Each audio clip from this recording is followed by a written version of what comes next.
tab. Are we good? Yay! Are you,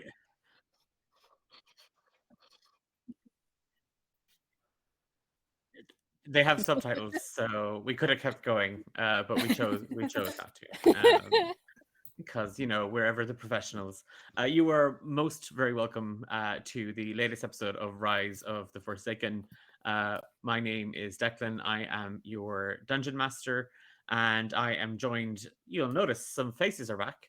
Um, Hey! the whole party is here, and it happens to be party night or party day in the village of Canuck as we kick off chapter 3. Reap what you sow, and we start the morning after the night before, which is usually how day and time works. But all of you, there's just a maelstrom of sound coming from downstairs, and you can hear muffled shouting. You're pretty sure that in the mix of all that, you can hear Alaria, and then there's the sound of a pan literally hitting a wall and then doing that weird metallic rolling back and forth like wum, wum, wum, wum, wum, wum, wum, wum, wum, and then there's just silence followed by get out, and then a door slamming. What would you like to do? Stay in bed. Um, last session we finished off. Minnie found a little badger in her bed. Is Badger still there? Yes, the badger, it's a very, like, badgers are quite big. This little badger is not. He's definitely the runt of a litter. And he has, yeah, he's nuzzled himself, Mooney, kind of like right over your left shoulder, and like he's kind of half flopped on the pillow beside you, and he's very very warm, and he's just doing it's like a whistling snore in your ear. It's not like Redmond, but it's still snoring. Well, Minnie just like takes the little badger art up, and like for her, because she's so big, it's pretty much just the size of a cat. She's just like, "Oh, you're so cute, aren't you? Where did you come from?" She's gonna like try and like look and see if it's awake. The badger's eyes kind of open like a little bit, and then there's just kind of a Oh, Oh. you're I don't know. just like, oh my god. Did you just talk? Are you one of those talking badgers? I don't even know if they exist, but apparently they do. Like he's turned up. Sorry, the badger's now just kind of rubbing his eyes, and just uh, is it? Oh, okay. Yeah, yeah. I, This is nice. Like and he's kind of squirming in your hands now a little bit. You you wouldn't do me a favor? Just put me down of, just a tad, of would you? course, put you down wherever you want. And I put Just him down in the pillow. yeah, and he does this little thing where he kind of circles around himself and he kind of kneads the pillow a little bit. Oh yeah, yeah, yeah, this one, definitely this one, and he just kind of nudges down into a little bit. You're awful skinny though, aren't you? Are you hungry? Do you want something to eat?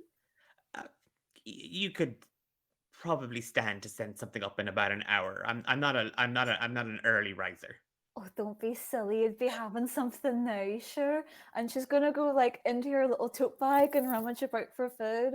And then remembering she gave pretty much all of the food to Chase the other day, she's gonna take out the bottle of jam, of apple jam that she's been saving for 5 years.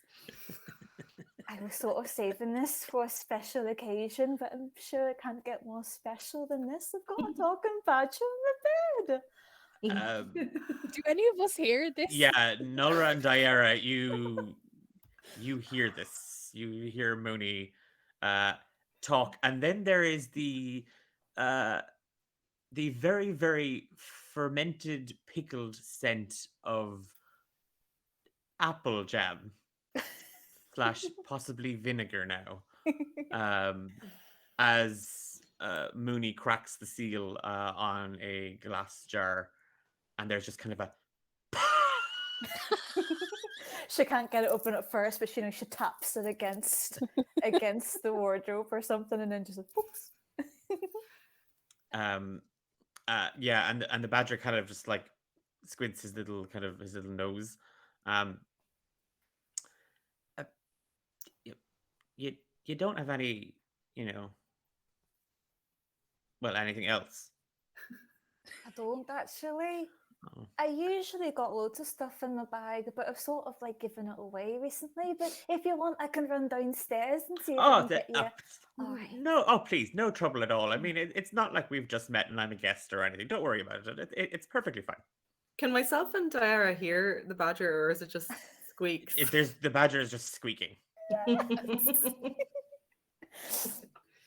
Nola's just going to turn over the other way in bed and just pull the covers over her head because she doesn't know if this is like a fever dream or something. She's just going to ignore what's going on. Go on ahead. Yeah, Diara's just sitting kind of with her knees up, watching over her knees, being like, has she actually lost it this time? Because she can't see the badger, I'm assuming.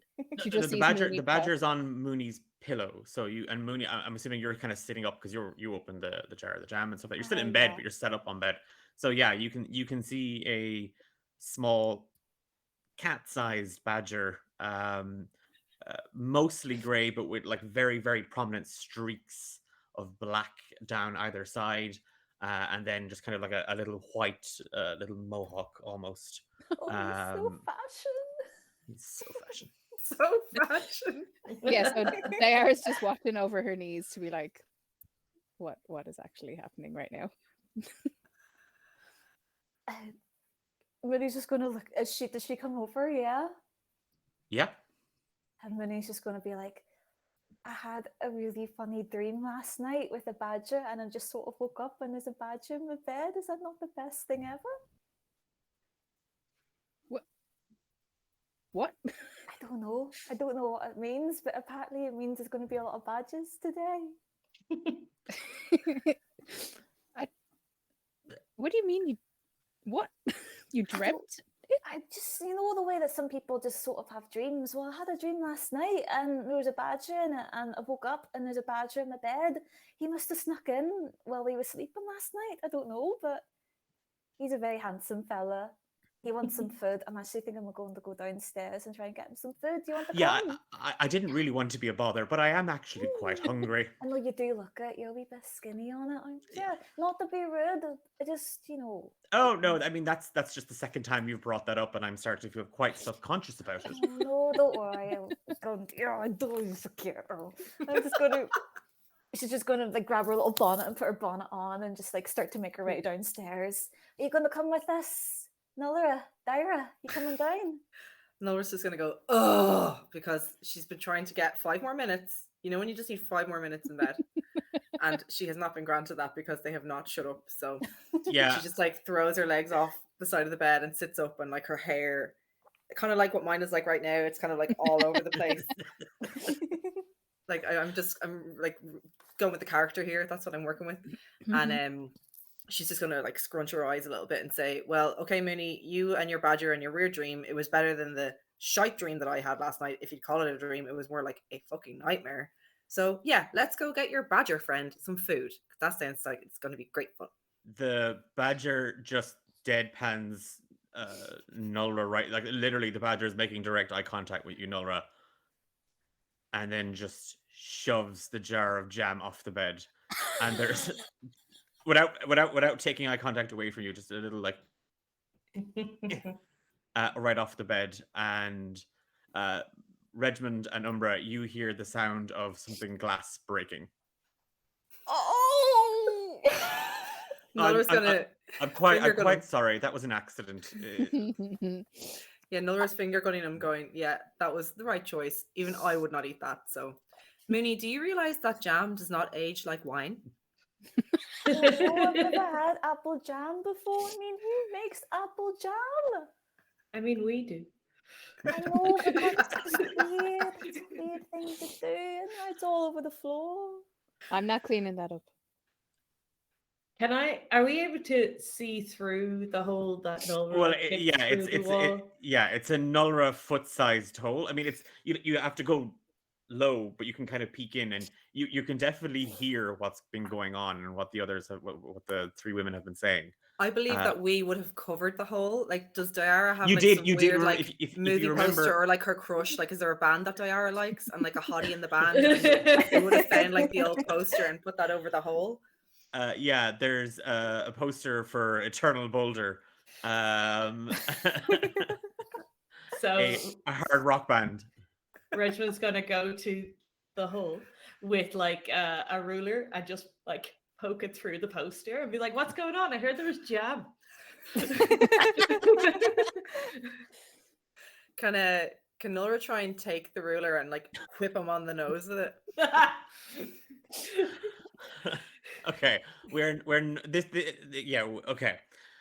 As this commotion between the partition in the room kicks off, and Regiment and Nulra begin their morning ritual of having a pop at each other, there's a faint knock outside your bedroom door, Diara, Nulra, and Mooney, and from the other side you just hear Ilaria.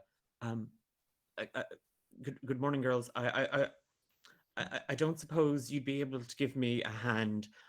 Mrs. Sapras is she's being a bit of a handful. You know how she gets just before the cook-off. Jerry is doing one of his famous disappearing tricks. Perchance you might be able to come down and help me disarm her? Or distract her, whatever it might be. And there's the matter of the children as well, Diara. I've had my hands full this morning with Eileen. If you might be able to check in on they've all been in their best behavior. They've been up and they've been up since the crack of dawn. And you can hear through her teeth that she's saying this. Perhaps you might be able to corral them into some order so that, before they go to the village and terrorize, you might remind them about manners and whatnot. Nora's Under look her over at breath. Diara and just say, like, if you need any help, you know where I am. Yeah, under her breath, Diara's going to be like, doubt it. And then just kind of look at Nora and say, yeah, I'm definitely going to need your help. And Regiment, Umbra, and Nora, Jerry is he mentioned that you might be you were talking to him about the hunt. He said before he vanished that he was willing to bring you there if you'd like. But Nah, hunts are dumb. I'm not going. hunts are not for everybody, Regiment. I will give you that. That's most correct. And then there's just the sound of something smashing downstairs, and Ilaria's like, "Oh, I think she got into the glass cabinet. I am, girls. If you really, I honestly, anything at all at this stage." And Ilaria, you hear her footsteps heading back downstairs. At this point, Umbra's eye is up against the hole in the wall, and he's like, "Is that a badger? Is that a wee badger in there?" A little badger, isn't he so cute? He's a wee bit of a dick, but he's a guest, so we should treat him with proper respect. I'm actually going to go down and get in some food right now before you. Moni, they have rabies. Badgers have Oh, rabies. I know, but sure, I'm sorry, there's a spider in my room and I'm very distracted by it. This is what happens. Don't when kill you it, don't kill it. It's bad I'm luck not if you gonna kill it. kill it. This is what happens when you sit on the floor. Oh, fuck my life. Yeah, anyway, right, yeah. I love how you can clearly separate Mooney from Yeah. Cat. Oh, so we're playing D&D, yeah. Is it one of the ones with the little Stop. No, because if it is, you don't put them outside. I only learned that the other day. They're house spiders, and if you It's put a them it's a outside, house they'll it's a die. house spider, but Yeah. it's a baby house spider, so he's going to be big. He's going to be a big chunker in a couple Charge of him rent. weeks.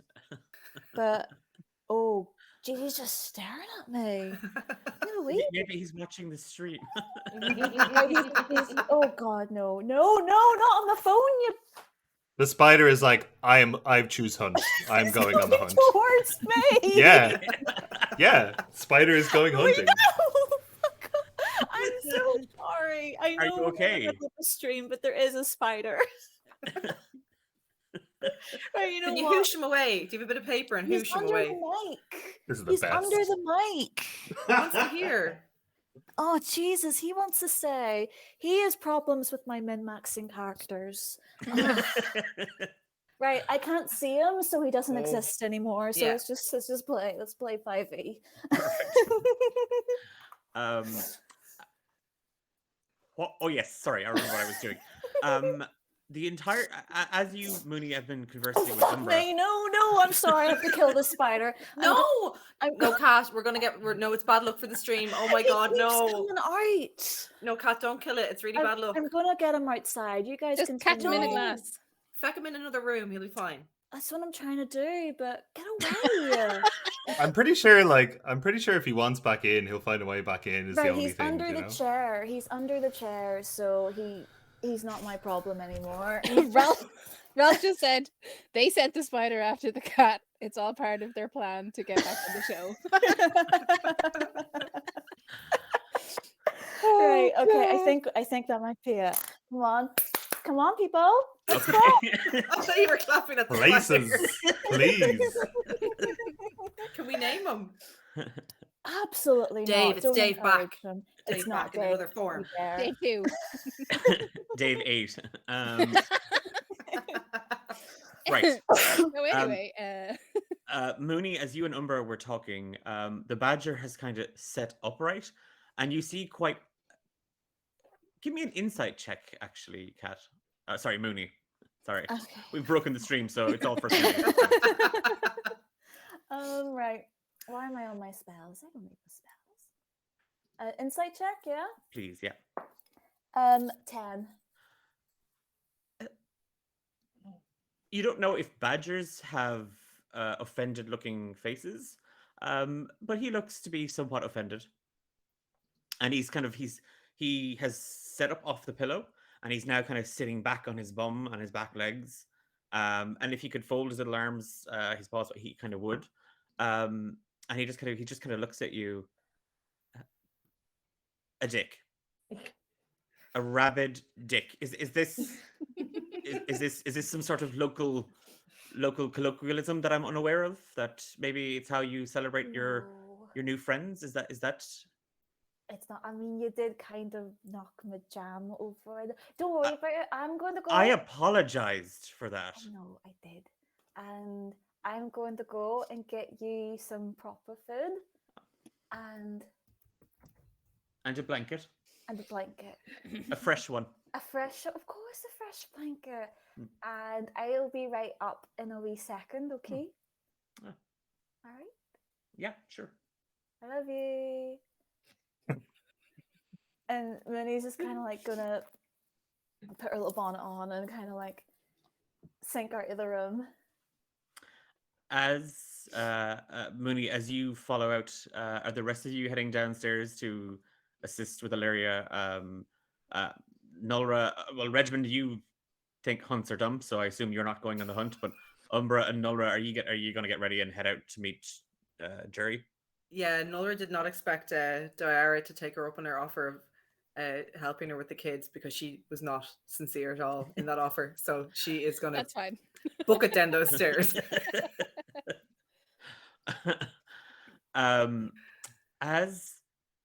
As the as the group kind of splits up, and Nulra and Umbra, you stay behind to kind of pick yourselves up for the day ahead. You're wearing proper gear, the right boots, so on and so forth, a heavy cloak, hood.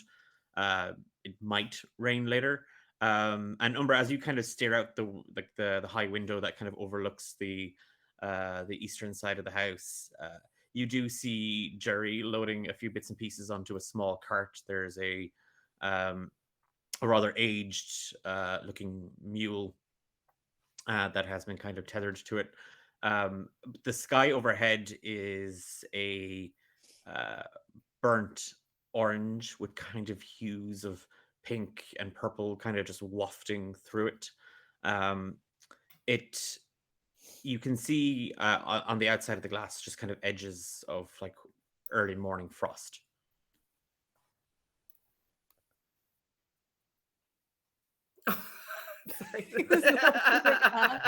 You know what this is? This is universal karma.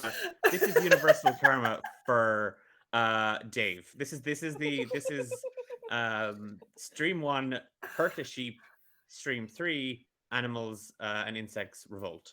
We're going full Animal Farm Charlotte's Web here. But Mooney, Redmond, and Diarra, as you watch the others head down and out the front door of the house out into the yard to meet up with Jerry, the three of you kind of steal into the kitchen, and you just see Ilaria standing in the door frame. The door is kind of, she's holding the handle. It's as if she's holding the door as like some sort of shield. And you just hear a lot of banging and clattering coming from inside. And then just an exasperated, "Oh, 'tis finished. Oh, it's the best one yet. Ilaria, come in, come in, love, come in." And Ilaria just kind of looks back over her shoulder at the three of you, and she just mouths,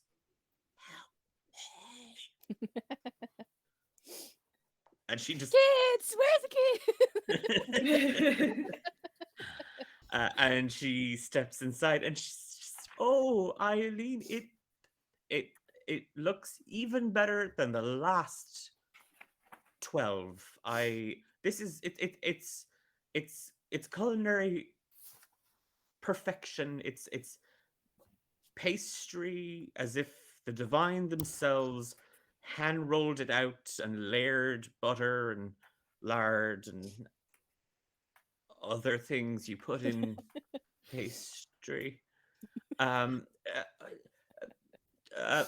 Mooney, Diarra, Regiment, why don't you come in and marvel at what Mrs. Sapras has created? It's truly something to behold.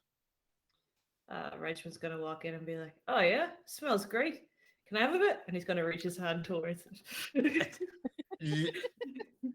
Eileen Sapras, with more dexterity than you've ever known the woman in her life, literally full on chops your hand away with like the edge of hers, and it's a full on twack. It's like, "No, dear, that's for the cook-off. There's a few though back in the pantry that help yourself to, of course. A strapping lad like yourself." He's gonna hold his hand and just be like, "This is why I hate Carnival Day. People are so mean." And he'll head back to the pantry and grab himself an entire pie. You have your pick. As you push the door open, you see there's it's like someone let off a fireball in here. There's bags of flour burst open. There's cored apples spilling out of a bowl. Everything is coated in a film of powder, and there's broken jars. There's a broken bottle, and then there's just stacks.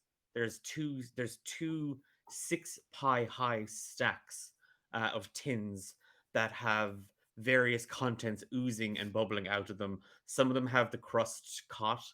Some are smoking. But yeah, there are 12 not show-worthy pies here in the pantry for you to have your pick of. Cool. He'll take the closest one. Okay. Okay. I will roll a d12 for that. Ooh, lucky dip. Lucky pie dip. And we want to roll high for this, not low. We Ooh, rolled dear. exactly a 6. The pie is Ooh. not going to give you food poisoning, but it's also not going to be a particularly pleasant experience either. Okay, yeah. So it's a He's still gonna eat lukewarm- it. Yeah, you still got to eat it. It's a lukewarm steak and kidney apple pie. Nasty. Steak and kidney apple. And lukewarm too. The Rise of the Forsaken Cookbook coming to you in all good bookstores. Mary Berry says, "Oh God, why?" Please stop. No more. Yes, it's a very soggy bottom. Ooh. Ooh. It tastes like pie, and it's got meat in it, and it's got fruit in it, so therefore it's good for you. And Eileen is just kind of she's kind of settled a little bit now, and she's kind of looking around. Well, we've got a bit of time now before the fair, so I wouldn't it be great now? It'd be absolutely great now if the three of you were to help me get those little tykes in order, and then we can head down to the village, and I can win the prize. I mean, I can partake in the competition because that's all that really matters. You know, it's the taking part. Mm, Mm. mm. I'm gonna need some ammunition, so Diara's gonna reach for 2 pies. She doesn't care which two. We're gonna roll for that then, since you don't care. Oh, you got an 11 and a 12. You got the two. These are perfect. It's just that the pastry pattern on top. It's like it's a lovely kind of like woven tapestry of pastry that depicts a willow tree, but it's slightly off. And the other one is slightly, just barely browned, so it didn't get the good cooking on it. But yeah, they look really good, Diara. And as you come out of the pantry with it, Eileen just kind of clasps you by the cheeks, and then she looks over at Ilaria, and she's, I have completely forgotten. I have something for you, dear. Now, I'm not one to gossip, but a certain young gentleman asked that I pass this along to you. And from under a fold of her apron, she pulls out a small little envelope, and it just has Diara, the Red Orchard, Tree Hill, Canuck on it. She gestures with the pies in her hands. Oh, I'll read it. Oh, no, No. don't worry. And she opens, she cracks before you even have a moment, to protest. She cracks it open, she pulls out a small slip of paper, and they're written in black ink, and you can see some of it's been kind of scratched out. It's like this is a couple of attempts to get this right. Miss Diara, would you do the honor of escorting me this afternoon around the fairgrounds? Yours, Eric Nathram. Blech. Oh. Mm. Ilaria just kind of sidles up and pulls the note from Eileen's hands. Well, I take it that our lunch yesterday went quite well. Did you do this? Did you put him up to this? When?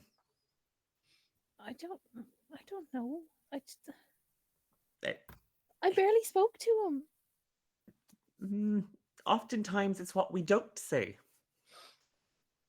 And Eileen just rolls her eyes. He likes the cut of you, girl. Diara's just like going absolutely beet red. I have to get the kids, and she practically runs away. And Ilaria kind of holds up the note, and she's like, he wrote something else here.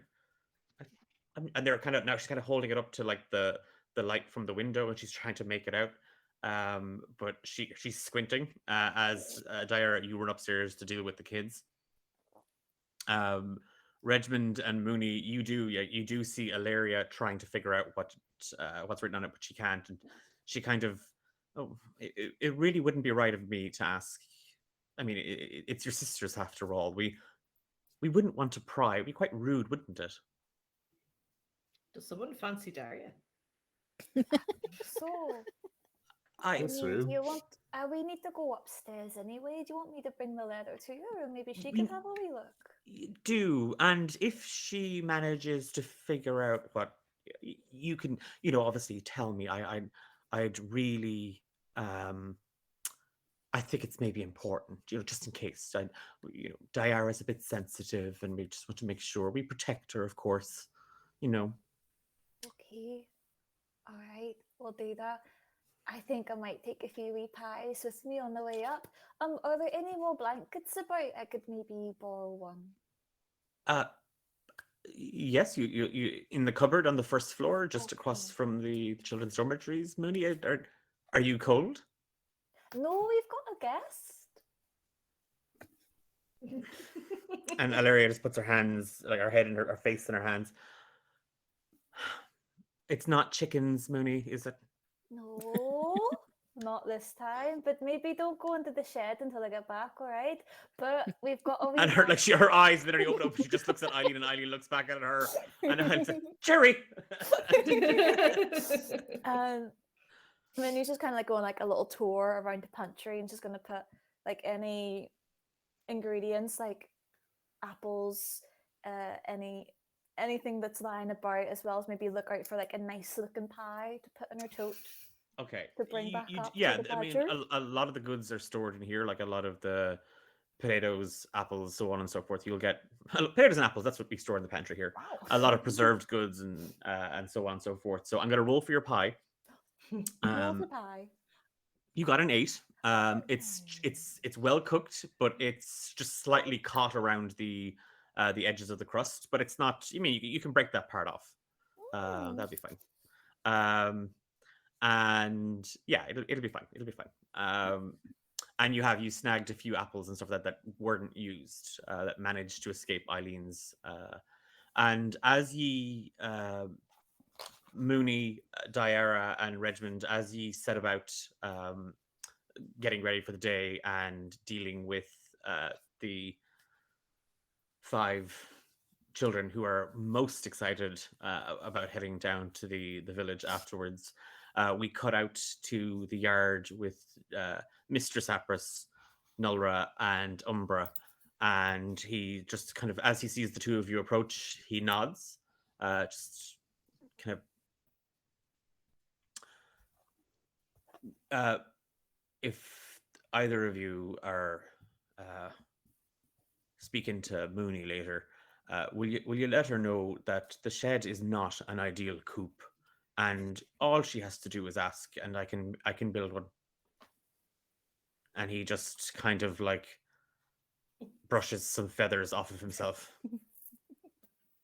Nolra's gonna look over at Jerry and say, I hope your rabies shot is up to date. That's all I'll say, Jerry.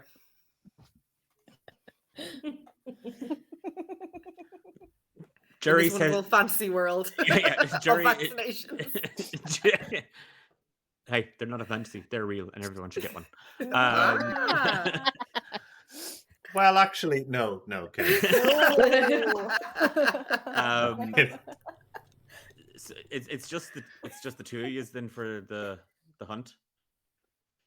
Well, yeah, 2 of us, but maybe some more capable than the others.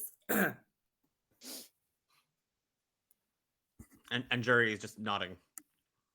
Umbra looks at Nora as if to be like, he's like, do you mean that we're more capable than them, or was that like a thing against me? Yes, Umbra, yes. Enthusiasm. That is what we need. Let's be enthusiastic. Umbra like clears his throat and says, I'm sorry, Mr. Sapras. I was just wondering, will we be provided with armaments when we get there?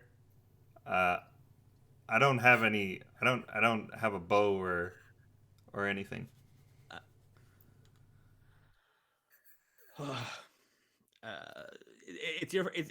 It's your first time on the hunt, Umbra. I take it then. Yeah. I tell you what, if you look in the shed there's I repaired one of Nulra's older ones. I'm sure you'd find it a good fit if you want to take that along with you. He looks up at Nora and like sizes up the two of them size wise and is like, short bow or long bow? It's her short bow, Okay. Okay. That's fine. so it's your long bow. And toddles off to the shed. Yeah. You find there. It's hanging on kind of just a hook, the far end of the workshop, and yeah, you see that he made some repair to it. Nulra snapped it in a fit of rage. Lies. You tell lies. Yeah. Regin sat in it.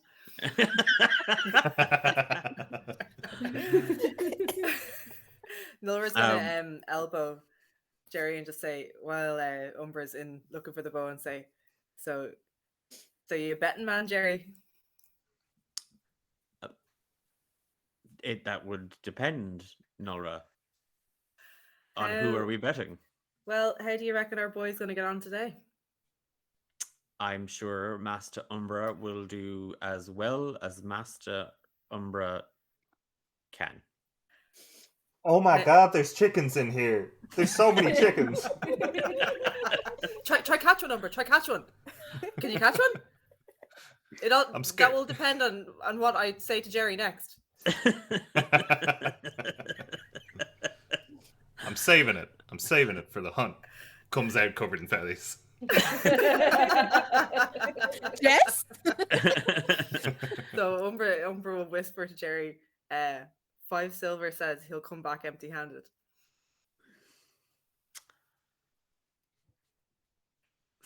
5 silver, and he kind of scratches the stubble on his chin. I like it, you know what, Master Nulra, and he puts out his hand and he shakes it. Yeah, Nora's gonna give it a hearty, but like not. She doesn't want. She's gonna give it a hearty shake. So, yeah, you're gonna do. I'm just gonna shout over her shoulder with a thumbs up in her other hand and say, "You're gonna do great, Umbra. You're gonna do great." And she's gonna wink at him.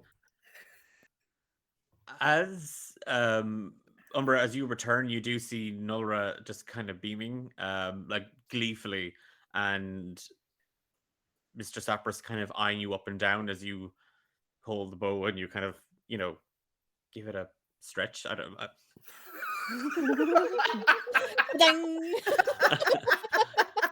Smells like Regiment.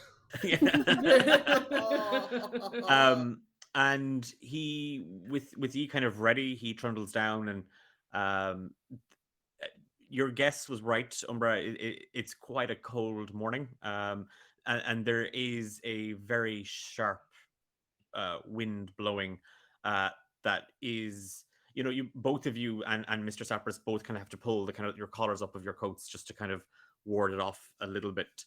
But on the way to the Doctor's Woods, which are south of the village square, Jerry reminds you of and this is for our audience, Jerry reminds you of how the hunt takes place, and the hunt is there to, whatever's caught is cooked as part of the festival meal tonight, the harvest festival in honor of the autumn cycle as you head into the winter cycle. And as well as supplying the food, or most of the food, the big game stuff, there is a competition between the hunters, and you can track and hunt any game. There are points associated with them.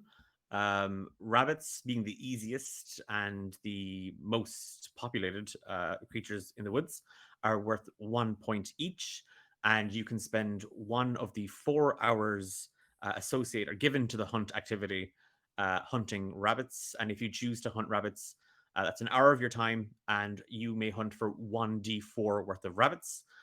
You can spend 2 hours of your time looking for deer, and the deer might be a fawn, a doe, or a stag, and they carry different points. But the average deer is worth 5. A wolf is worth 7 points, but a wolf encounter can yield up to 3 wolves, but wolves will attack you. Rabbits don't. Rabbits just go to rabbit heaven. Deers run. You can also, instead of going for wolves, you can spend 2 hours looking for a boar. But the boar's size will depend on the points, but the minimum will be 10 for the boar. But again, boars will attack, or you could use all 4 hours to hunt, track, and kill a bear. But the bear is the most dangerous of game. And on the 30 or so minute cart ride to the edge of the woods, Jerry explains to you that Ranner, a wood elf hunter, is going to explain the safety and remind you of these things again. And you've got a 4-hour time limit because the food needs to be prepared. And as he finishes rambling about the rules of the competition, you pull up just in time to see Ranner beginning the health and safety demonstration as a brown-haired, bushy-beard dwarf hands out orange sashes for everybody to wear. So that, again, it's so that you don't accidentally shoot a fellow hunter in the woods. And Ranner is explaining that what the purposes of the sashes are. He's explaining the game and the 4-hour time limit, the different things that you can hunt and track, so on and so forth. You both see several people gathered out beyond Ranner, a wood elf, and Vistro, the dwarf. You see Valida Deerdach, half orc, also she's a farmer in the village. Katie Withrin, a half elf, and she's a fletcher who works at the blacksmith. Garrow Tweet, the furbolg, who works as a farmhand on the Red Orchard, is there, and he gives you all kind of a fairly hearty salute. And just sort of standing off to one side, eyeing everybody with a rather shiny, new-looking bow, Nulra, you see Deirdre Malloy, Bernard's bow and second in command of the town militia. When she sees you, she just scoffs and looks away. Are there any questions for Ranner? The wood elf kind of steps up and checks everybody's wearing their sash, so that everybody's good. Is everybody's good? And most people are kind of nodding their heads, and then Ranner expositionally looks at Umbra and Nulra. Yeah, we're good. And Nulra's going to grab Umbra by the shoulder and kind of pull him away and over, like, to the far side of the group, away from Deirdre. And she is immediately regretting her bet with Jerry, because she would like to win this. She wants to beat Deirdre into the ground. So even if it means she's going to lose out in her 5 silver, she is determined now that they are going to get the biggest catch of this hunt. It was like hyper focused and not necessarily paying attention. Bear. How are you with bears? What do you know about bears? They're big and they have claws. Big claws. Yeah, the claws. Okay, but do you reckon we can take one down? We can. Let's do this. A bear. We take them down. We don't get to split points. That's not how the game works. Yeah, but as long as we get more than Deirdre, that's how the game works. I don't know. I was thinking kind of like maybe a boar or some wolves. Upon hearing Umbra mention both boar and wolves, Nulra gets kind of like a visceral reaction, like a shiver, and she knows, like, the wolf thing, she understands why that reaction happened with them, but with the boar thing, she's like, she doesn't know why. Normally she would hunt boar, no problem, but she just has this thing in her head and she just immediately snaps, no wolves, no boars. Okay. Only because I don't want to see you get killed by a bear. Yeah. I think you'd do great against a bear, though. And she's just side-eyeing Deirdre with malice. Deirdre is again. She's just checking her equipment over, and as Rainer turns, it kind of gives just a wave of his hand.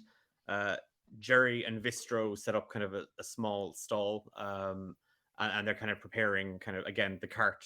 They're putting kind of a sheet over it because the game is going to be carried back on this. And the two of them just sit down, and Jerry takes out a deck of cards. I'm going to just look at Umbra and say, well, look, let's make a decision. I don't want to let my rage get in the way. Bear, or what's your choice? Your call. If we try and track and hunt and kill a bear and we screw that up, then that's it. That's the entire day gone. But But at we won't least- screw it up. Do you think? We won't. Come on, Umbra. Yeah. She's going to like sigh and look over at the two hunters in the center and just gesture over at Umbra and say, well, lads, reckon he could take a bear? If you're referring to the subculture from the gay community, possibly. Well, And Vistro kind of just raises an eyebrow and like gives you a wink, Umbra, and then Jerry shoves him, and they kind of have a laugh. Well, look. insight check. Hang on. Insight check as to how serious that wink was.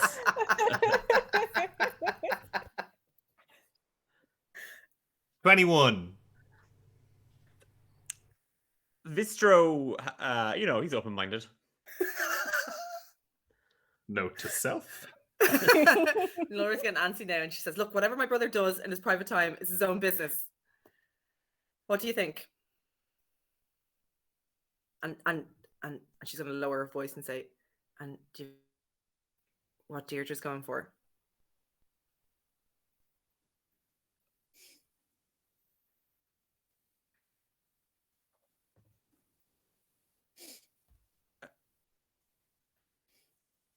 Were you asking me or were you asking Umbra? Sorry, I'm now very No, confused. you, the two hunters.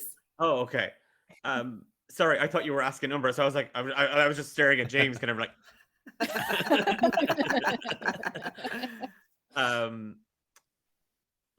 Jerry kind of looks at Vistro, and then Vistro just like, well, I think I've dropped one of my cards, and he kind of ducks under the table, and Jerry leans in.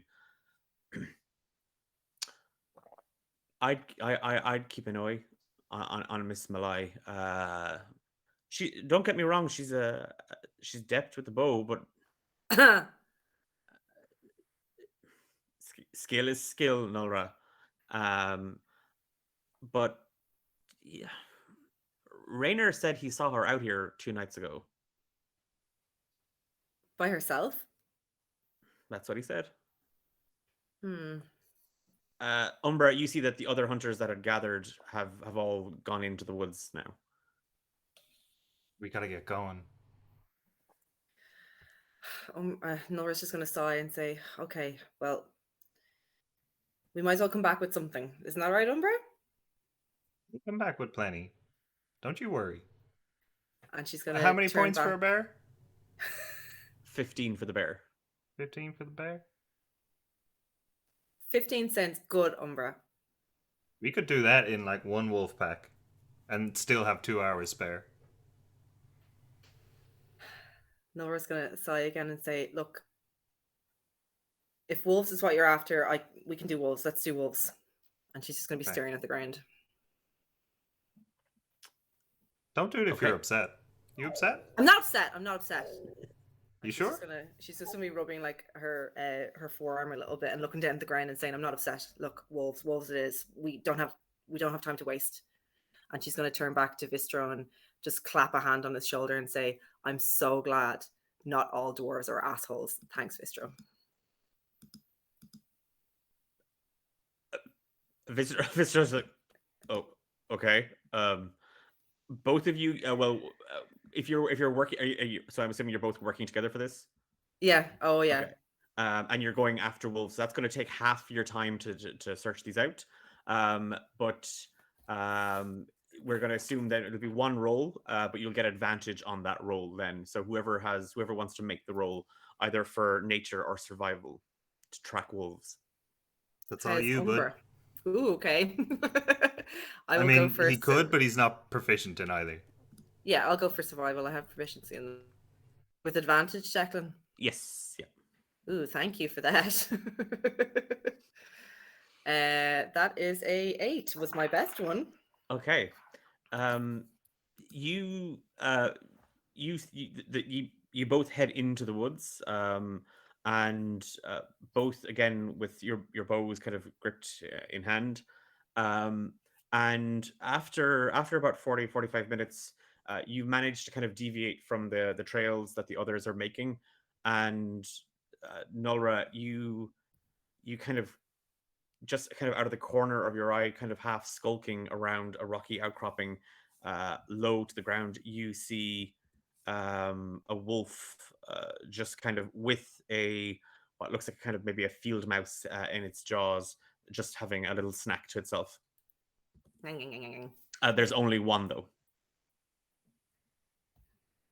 She's going to gesture at Umbra to stop and stay back and just point over and say, 1. Do you think we could take 1? And she's going to kind of half laugh to herself to try and make it look like she's not nervous and say, well, do you want to give that bow a shot?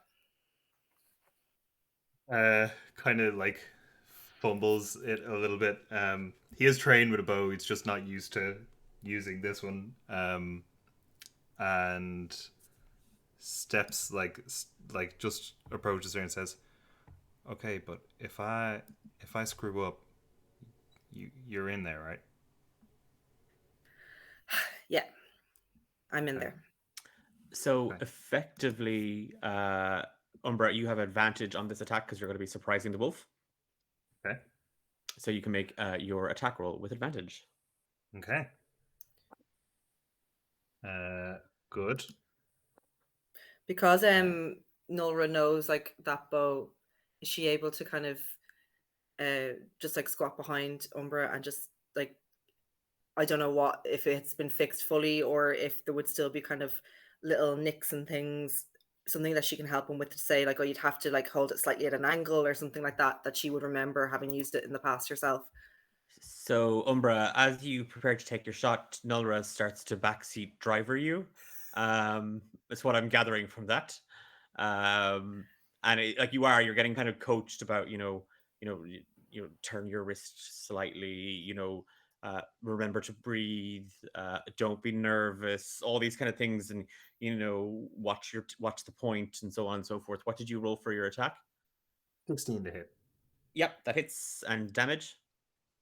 Damage is 9. Okay.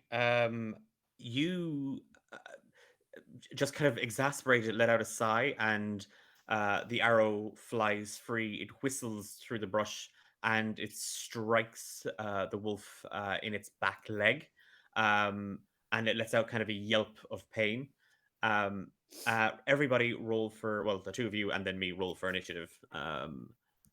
Daisy. 18 for me. That is 8 19 for me. Sorry, Umbra. 19. Okay, so you'll get another shot off. Okay. Going to very quickly attempt to draw and strike another one. This is just a question for me. His cleric stuff. The idea is that the kill comes back clean. Stuff like Toll the Dead and Inflict Wounds are necrotic damage. Is that going to screw that up? Yeah, no one's going to want to eat ganky looking flesh. Yeah, that's fair. That's fair, isn't it? Okay. Straight roll with the longbow then. 13 plus 5, 18. Yep, that'll hit. And damage. 4. The wolf goes down. And Nulra, as you prepare your bow, because the wolf is still up, but it turns, and it kind of limps, and it goes to run. It wasn't going to attack, it was going to run. You just see Umbra pull another arrow from his quiver, brace, draw it back, and fire. And this time it catches the wolf directly, on its left side into the ribs, and it just goes down. It with the force, it kind of rolls a little bit, but you have bagged yourselves one wolf in the last 2 hours. You Her Remember, like jaw tenses? hits the flour. That wolf is worth 7 points to you both. Both of you give me perception checks. As we're doing this, Umber like tenses a little bit as he thinks he's Umbra's screwed it up, and then slightly tries miffed, very but she could hard to like act to play it off as if, yeah, perfectly under control. That's an 18 on perception. Yeah, Nolra is immediately feeling her purse a bit lighter. Okay. I And got what did you get, 22. Nolra, for your perception? Okay. Umbra, you head over to the wolf, and again, it's that like, 22. I mean, I'm confident, and I knew I did it. Great. Nolra, as you move over, yeah, the wolf is dead. It's a good size. Arrows are clean. Yeah, it's good. But out of just as you, because it's a bit strange, like because the wolf was just sitting there, eating, like it was just chomping away on what you thought was a field mouse, but you now see was actually a rabbit. And there's a very obvious wound on the rabbit to indicate that it was hunted. And you see that even the rabbit itself looks like the wolf didn't kill it. Is what I'm kind of getting at. Umber is like And as you kind of- glaring at Nora right now. You see that Nolra. the wolf had, as Umbra, as you pick up the wolf, you see that the wolf had been digging at a hole, and there in the ground you find a small bag, with 6 little rabbits already hunted, is the nice way of putting it. I'm going to just push my microphone back so I don't deafen everyone, but Nolra is going to throw her head back and shout, "That bitch!" And she's going to point at the bag and say, Umbra, look. I did think it. Honest, I thought it. I just didn't say it. Oh, I can't wait. I can't. Hold on, actually. Hold on. Either we rat her out or we claim these as our own. And she's going to be gesturing violently with the bag of dead bunnies. It's not a Rise of Forsaken game if we don't mention dead animals. I'm just looking out for more spiders. And the best thing, Umbra, is that she's going to know. She's going to know we found them and she can't say a word about it. That's the best part. And she's getting like all excited now. It's not really honest, though, is it? This is Deirdre we're talking about. This is Deirdre, Umbra. Deirdre, remember? And then she's gonna try and do like a sad face, but this is like Nora, so it probably looks really terrifying. And she's gonna say, "I didn't get the promotion, remember?" Well, yes, it just happened yesterday. Oh, you didn't say. Umber like looks at her and is like scanning her for signs of sincerity here. I thought you said you weren't upset. I'm trying to hold it together. Umbra, but I would have liked that promotion. And if we beat Deirdre today, it will make me really, really happy. He pauses in cleaning off one of the arrows that he's pried out from the wolf and just says, "You want a hug?" Yeah. He goes up. She's gonna bend over and give him a hug. So, what are we doing with our remaining 2 hours of the hunt? We do it your way. Do you want to go find more of these? Do you want to hunt something else and see if we spot them along the way? What do you think? Look, I'm feeling pretty happy that we uncovered her ruse, so your choice, Umbra. I'm not. Look, I was joking about the bear. I honestly, I don't think we could do a bear. I'd like to think we can, and to be honest, you're a much better shot than I had you reckon for. So it's your choice. It like puffs up a little bit, and says, "I've been training. I've been training at the blacksmith. I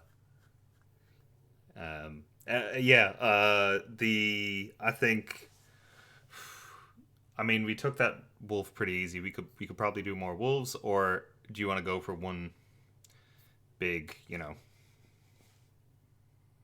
A boar. And again, like We can do Nora's the gonna kind of wolves. have We a can do the reaction to that. wolves. You know what? Feck it, let's go for a boar. I've seen you in action. I reckon you can do it. And she's gonna clap her brother on the back. She has been invigorated by what he just did in front of her, so she's like, let's get a fucking boar. Deeply stings. Deeply stings. He's not wearing his armor because it gives him disadvantage on stealth, so that is quite sore.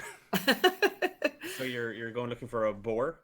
Yeah, and is it possible, Declan, Nora has a hunting trap? Would I be able to kind of set that up somewhere and then us to go on and hunt for a boar? Would that be okay? Yes. I tell you what, yes, you may do that. You can. So you're obviously not going to set it up here where the stench of death now No. lingers. I mean, would she have some sort of idea where the game might be in the area? Give me a nature check.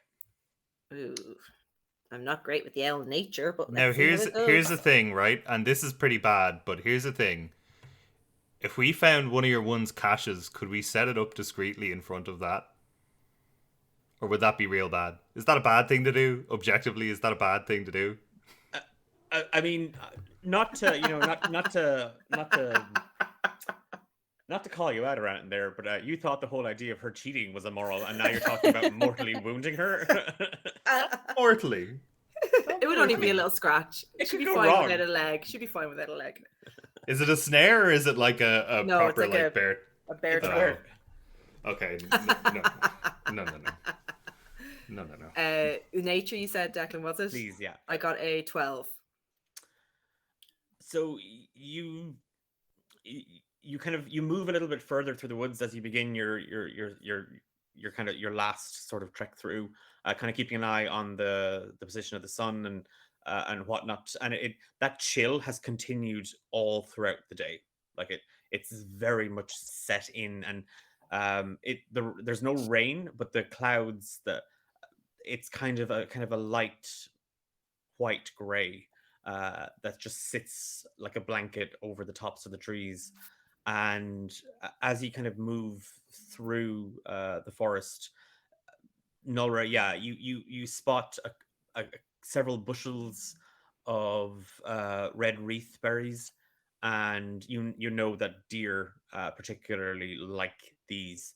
So you set the trap up in it with the hopes that a deer may pass through it. And what I'll do is, again, because you're working together, you can either have advantage. I'm going to give you advantage on this trap, or you can take that advantage and you can use it in the hunt for a boar that you said you were looking for. If Umbra's okay with it, I think we keep it for the boar.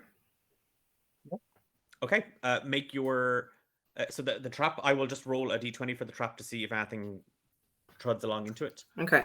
Before you make this roll, Umbra is going to give you guidance on it, so an extra d4. And then either nature or survival again. Then Nulra. Okay. with a D4 then from. As we set off hunting, he like lays his hands on your shoulder, and well, it's reaching up a little bit. It's not comfortable, but he puts his hand on your shoulder and just says, "Hey, you,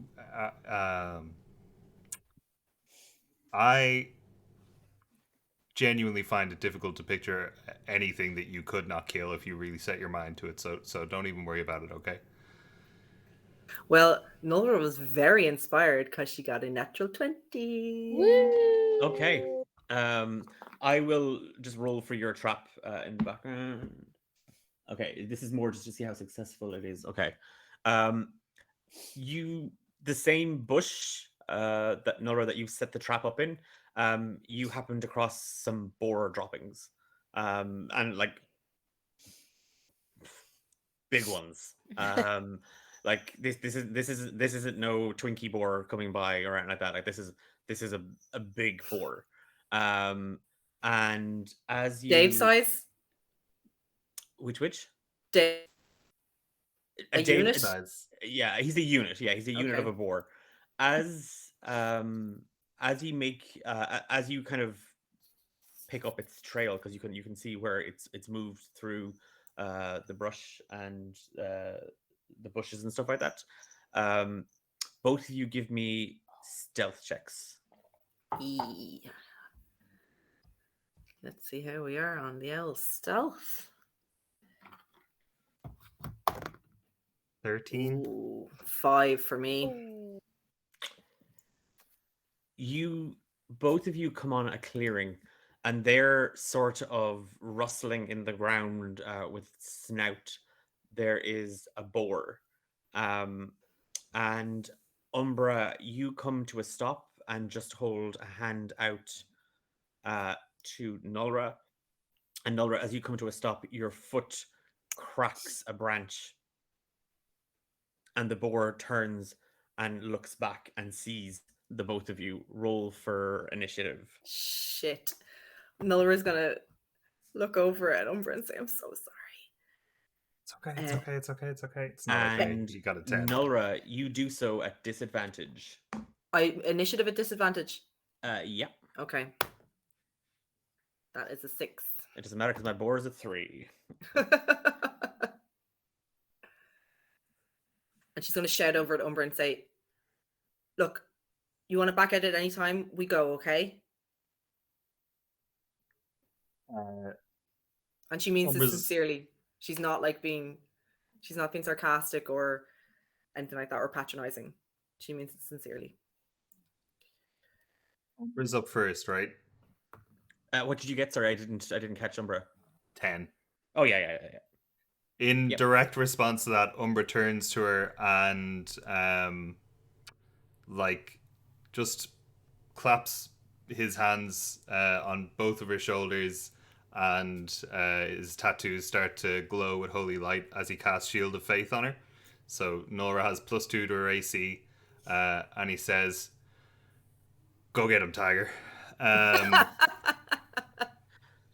But then, because he also, that's a bonus action spell, so he also has like his own one. He's going to ready a shot on his longbow in case Nora doesn't manage to take it down. He's not going to fire first. He's going to let Nora go first. Okay. Get that arrow ready, just in case. Yeah. Nulra, you feel Umbra just kind of embrace you, just and you're much taller than him. You're much more imposing than he is. But in that moment, as he is awash with white light, you actually feel yourself. You feel confident in yourself. You feel resolute. And you see kind of looking up at you, Umbra, just again confident in you. It's your turn. Well, upon seeing the boar, Nora would have got like a little pang of fear right in her chest, not knowing why. She's like, why am I nervous about a boar? But it was still there. And then upon Umbra like grasping her shoulders and saying the words to her and everything, she just lets out like a bark of a laugh, like aha, like she can't believe how great this feels. And like her brother is with her, the brother that she thought was going to be so shit at hunting, but is currently showing her up. And she's just elated right now, and she feels like she can take on anything. So she's going to take out her great axe and she's going to go straight for that boar.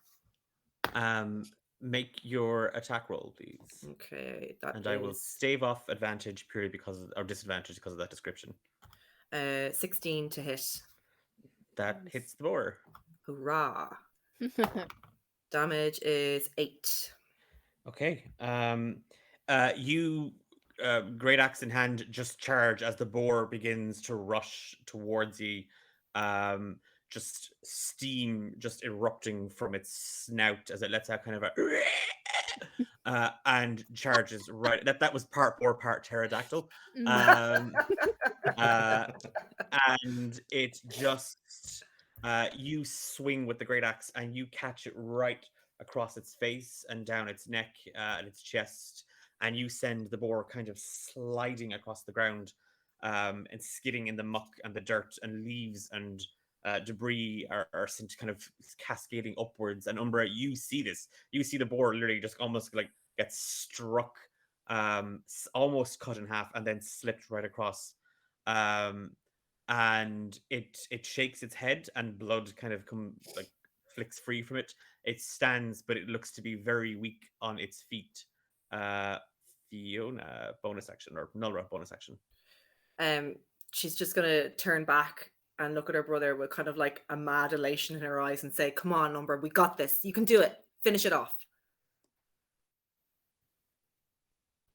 Dokie. He doesn't say that. He doesn't say okie dokie. He tries to think of something cool and instead just kind of goes, yeah.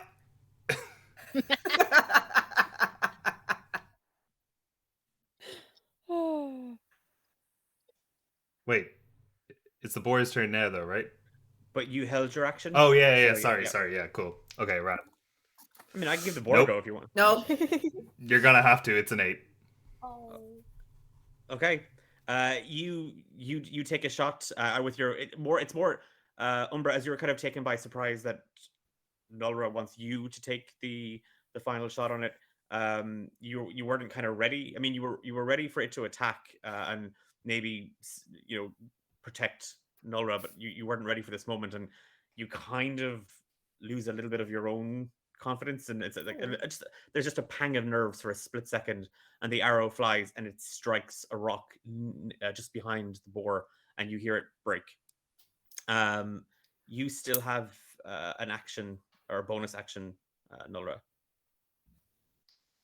No, well, she's kind of going to be in shock seeing that her faith was a little bit misplaced this time around.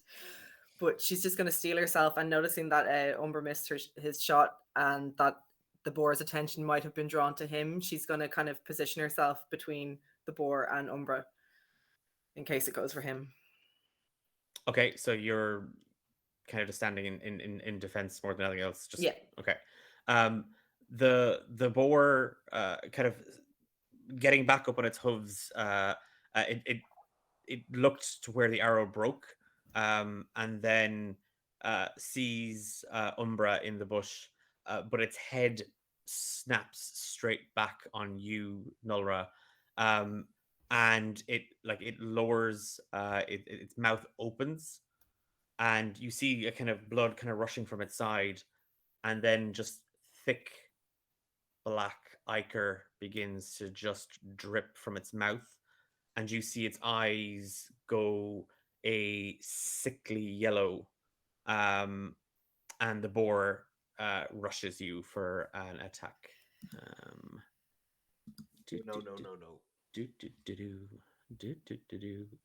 It's not moving 20 feet, so it doesn't get to charge. Oh, a nat 20 plus 3.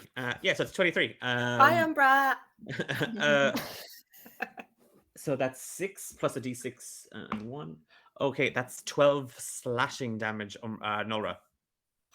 Oh, Nulra is in a bad way. You are frozen to the spot as you see this thing change. And Umbra, you see the boar ready itself, like it kind of gets up and it looks at you, and then it looks at Nulra, and it lets out a snort and kind of half painful screech, and it rushes at her and it gores her right into her left thigh, and it starts to thrash violently. It is your action, Umbra.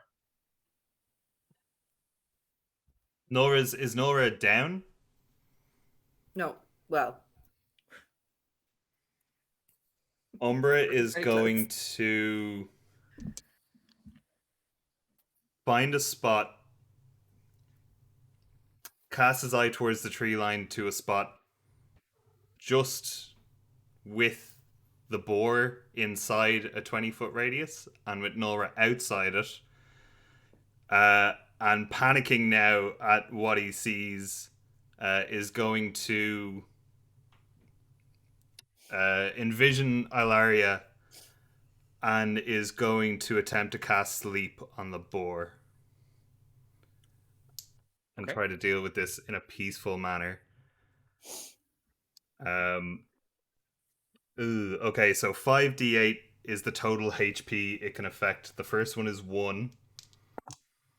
1 again. 8. So 10 total. And I have 2 more rolls. 8 plus 6 is 14. 17. If the boar has 17 hit points, it falls asleep. I mean, that's its total hit points, not like what its current hit points are. It's No, what- current. Yeah. Low. Yeah. Oh, yeah, okay. yeah. Well, yeah, it was pretty beat up. So it drops to the ground. And just it sounds like Redmond. It's fully asleep. Sorry? Oh, okay. No, yeah, no. I meant it's snoring. It's not Redmond. It's just snoring. Okay. Phew. That was deeply concerning. Regiment is a boar now. Gosh. Oh my gosh. Okay. It's on you. It's on you. You can do it. It's fine. It's okay. It's okay. It's asleep. Nora's just got this like her heart's pounding in her chest. She's got this ringing in her ears. She's sweating. She doesn't that like seeing that boar change in front of her terrified her more than the damage it even did to her. But upon hearing Umbra's voice, she's gonna snap out of it, and she's just gonna have this immediate reaction that this thing needs to just be ended. This is not normal. This is an abomination, and she's gonna try and bring her great axe down on its head. Okay, make an attack roll. At advantage, Uh, it's asleep. 18 to hit. Yep, that'll do it. And let's see what damage. Woohoo! 13 damage. And with that, you cleave the boar's head from its shoulders, as you kill the boar, Nolra. And you have in your final hour of the hunt claimed a boar, a wolf, and 6 rabbits. As you make your way back to the starting point at the edge of the woods, you see that several of the other hunters have returned. Amongst them, you see somebody that you hadn't noticed the first time. There's a new face amongst the other hunters. Half elf, pale, short kind of spiky, fair hair with kind of a short braid over his left ear, that's wrapped in silver thread. He's dressed in kind of dark greens, and kind of chocolate brown leather armor. He has a bushel of rabbits, and a rather small boar by his side. You see that Garrow, the furbug who works on the orchard, has 6 rabbits in a bag, so he has scored 6 points. Katie, the half elf, and the Fletcher in training, her bow broke. I rolled a nat 1 on her first attack roll, and she broke. She'd been experimenting with a new bow and she broke it. So she is not best pleased. Sickened. Valida, the half-orc farmer, has a stag draped over her shoulders, and 5 rabbits. She's gotten 10 points. You see a rather despondent-looking Deirdre who has 2 wolves. But she's kind of fixing on the pair of you as you return. She says nothing. She sees the bag, says nothing. And as you return, you first see yourselves last, but you don't see Ranner, the wood elf, the man that started this off. And Jerry kind of asks, "Does anyone see it out?" And Vistro just kind of shrugs it off as, "Sure, there's no need to be worried. Just Grant. Just sure." Ranner, he gets very excited the whole hunt thing. Here, he's probably off. He's probably tracking something now, and he's gone to the far end. It'll be Grant. Don't you worry about it. He'll be fine. He'll be back before the feast. And Vistro, the dwarf, just sees that. He turns around and he sees Umbra with the rabbits and the wolf, and then kind of smiling, and he jabs Jerry like under the ribs as the two of you approach. "Well, congratulations to the both of you. You've won. I mean, do we half the point? We don't have to half the points, do we? I don't think that's... Ranner will be able to tell us that. Ranner will tell us if that's in the rules. We'll be able to... Umbra turns and like cuts him off immediately and is like, "Actually, Nora did most of the heavy lifting here. This is her win." Oh, Jerry, No, does that no. mean, Jerry, you win the 5 silver pieces then, or not, or who? What were the terms of the bet, Jerry, you were telling me about? And Jerry Nora's just just goes beat red. And Asshole. Jerry just starts to fish some silver coins out of a purse, and he hands you. Well, if these are all Nolra's, then these are the coins are yours. Nora, like in the state that she's in, like nearly in bits, is just gonna start hysterically laughing, and just like she's gonna take 5 silver from her coin purse, and she's just gonna slap it into Jerry's hand and look back at Umbra like still laughing and say, "Jerry, if anyone was a winner here today, it's my brother." And she's just gonna like still be hysterically laughing because this whole experience was just mind-blowing in so many different ways to her. And she's gonna say, sorry Umbra, I really, really underestimated you, and you've shown me up, so congratulations, brother. Vistro said, "Oh, I think I dropped another card," and he's now kind of like looking for. He's pretending to half look for something as they load the cot game on the cart, and with that, as ye, Umbra, as you look at Nolra and you're trying to make sense of, there was a bet, but you're not quite sure what the terms of it were and who won it or who didn't win it. We will take a break there as Mooney, Redmond, Diara, and a platoon of small children led by a very, very proud, if not slightly intense, Mrs. Sapras down to the village square for the carnival in Canuck. And we'll be back in 10 minutes. So do please make sure you get a water, you have a bathroom break, you get up, you stretch. Thank you so much for sticking around or watching. Do check us out on Twitter, and we'll see you back in about 10 minutes.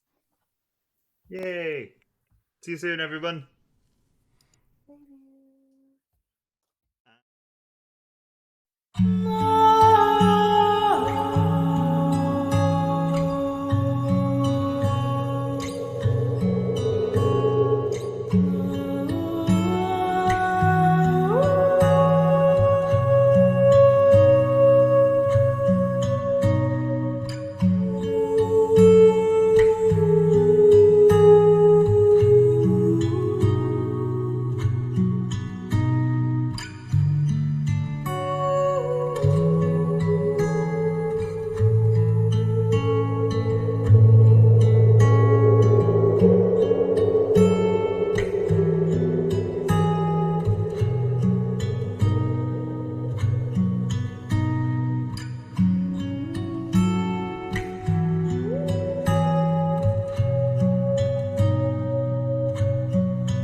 You have to switch. You have to switch. You have to switch. You have to switch. We figured it out. You have to switch. It's not working. You have to switch. There we go. We got it going. We got it. All gravy. Flawless. It certainly is in Eileen Sapras's dozens and dozens of pies. They're all gravy based. Welcome back to Rise of the Forsaken. If you're just joining us, you are catching us at Chapter 3, Reap What You Sow. And we had left Umbra and Nulra victorious as champions of the hunt at the Harvest Festival in this cycle or circle. And as they make their way back towards the village triumphantly, Deirdre scowling and cursing under her breath, you find yourselves joined, kind of walking abreast to the two of you. That young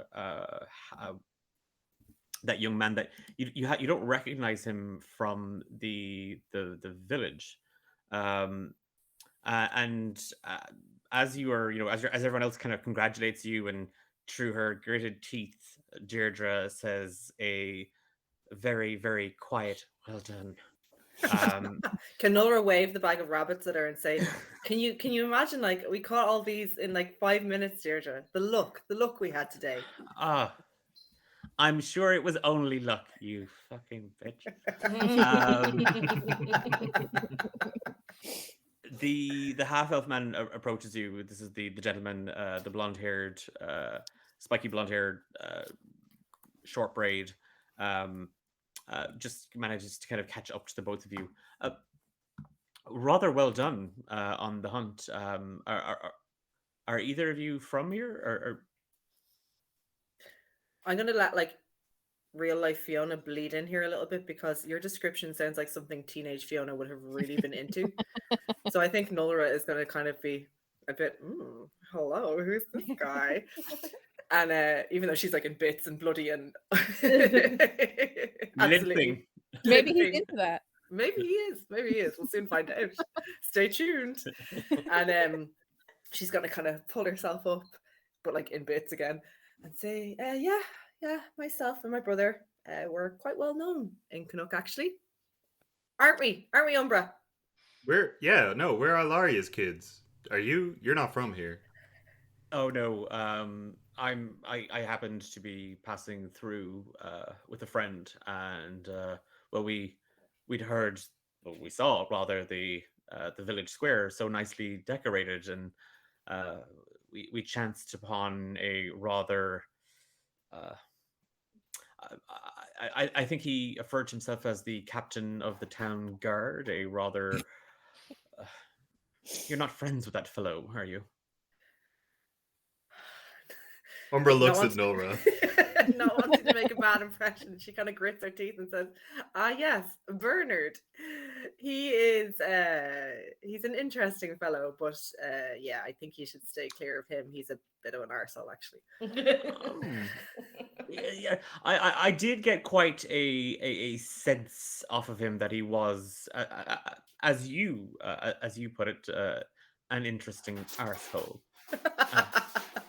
Duly noted, and thank you for reinforcing my initial first impression. My name is I'm Mathis, by the way, and he holds out a hand to you, Nora. Oh, she's gonna grab that hand and make direct eye contact as she shakes. Oh. Highly erotic. That's prime flirting. He slips his hand away from you after giving it a solid, firm handshake, and again, Umbra, he gesticulates towards you with it as well. Umbra like takes the actually he's like, sorry, we've been nice to meet you. Oh, my apologies, miss. And he slips a bloodied glove off his hand. And you see just kind of these pristine, marble white, manicured, dainty hands. And he takes yours, Umbra, and he just gives it a kind of a firm squeeze. Well, congratulations once again on your most fortunate win. That lady back there seems to be quite peeved with the pair of you. Nora's going to snort and then be immediately embarrassed. Well, charmed, and he kind of cocks an eyebrow at you, Nora, to meet the both of you. Perhaps I do believe my companion and I we're staying for the night in the local drinking hole. The Old Mare, I believe, is what we've what is what it's called. Don't eat the stew. You gonna watch the fights? You gonna see Nora here in action? Oh, I wasn't aware. Oh, of course, we're out in the middle of nowhere. Bare knuckle boxing is a thing. Wonderful. Wonderful. Well, hopefully we'll bump into each other again at the festival once I've had a chance to freshen up. Hopefully, she's going to try and kind of like mirror the way he speaks and be like, hopefully we will. And she's going to try and like do a sexy smile, but I bet it's not sexy.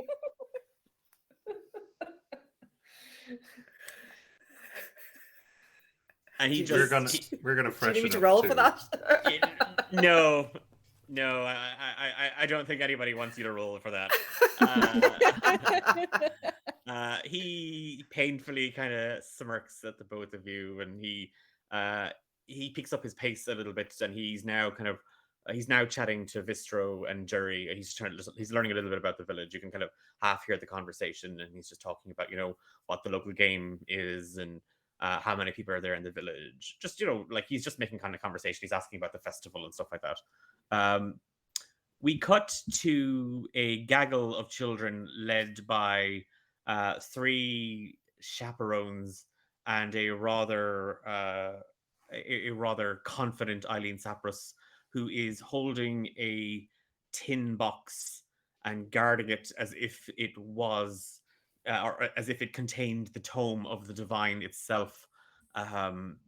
And the children haven't said a word. Every time there was a single pip or peep out of any of them. Liam and Patter, Diara, you've never seen the twins as quite since they've come to the house. Eileen shot them a look as they started singing a. Well, you don't know where they learned the sea shanty about the rather well endowed mermaid, or where they possibly could have picked that up. But yeah, they've been very, very quiet and on their best behavior. And they've kind of made a game of like Alaria will join you later for the feast. She's not particularly fond of large gatherings.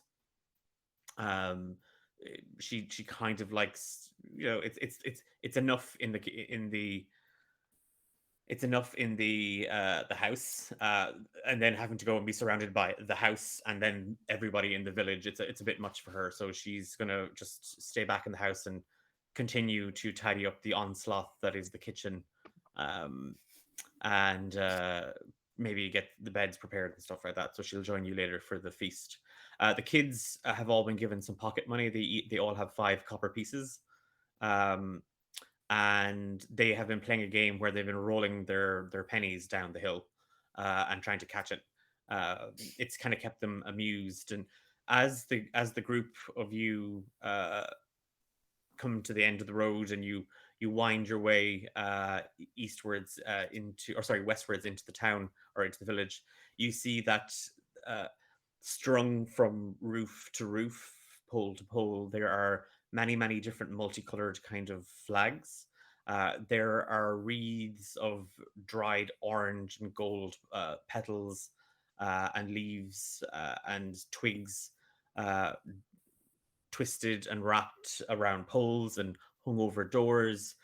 In the center of the village, this is where the fair takes place. And you see Emmy and Bonnie Rader, the sisters who own the old mare, busily organizing the long table for the feast.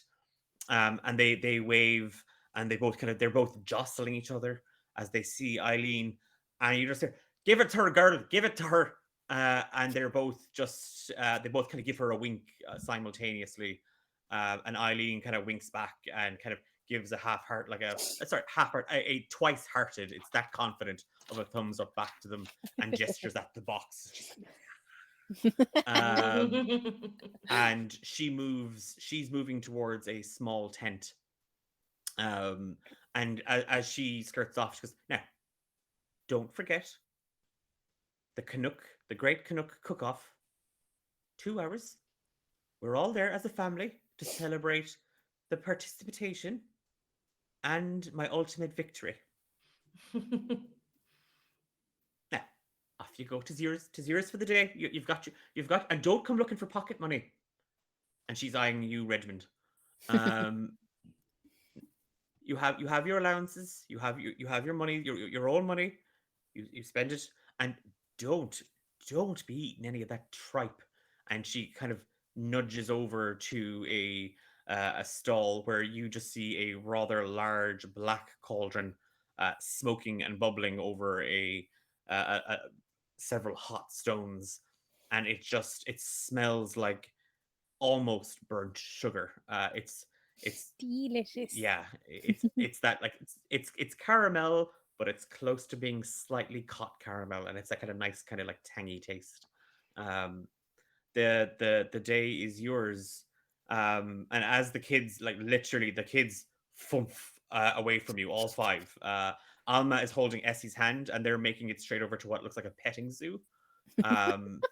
And there's a pony that the halfling girl Alma and Essie, the little red-haired human child, they're just stroking his mane, and the pony is just kind of like nudging into them.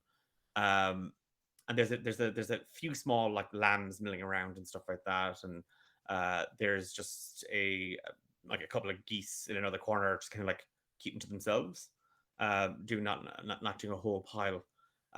There's several stalls and games, but they're standing in the center of town holding a daffodil, slightly trembling, is a half-orc gentleman in his finest, slightly too small for him, moss green tweed suit, uh, Hot. his grandfather shirt, and a waistcoat that the buttons are slightly stretched on a little bit, and he's holding a 3 daffodils wrapped in some paper, and his hair is kind of slicked back a little bit, and he's definitely sweating. It's late. It's early afternoon, late morning, and he gives an awkward wave over at you, Diara, Mooney, and Redmond, and the 3 of you see Eric standing there.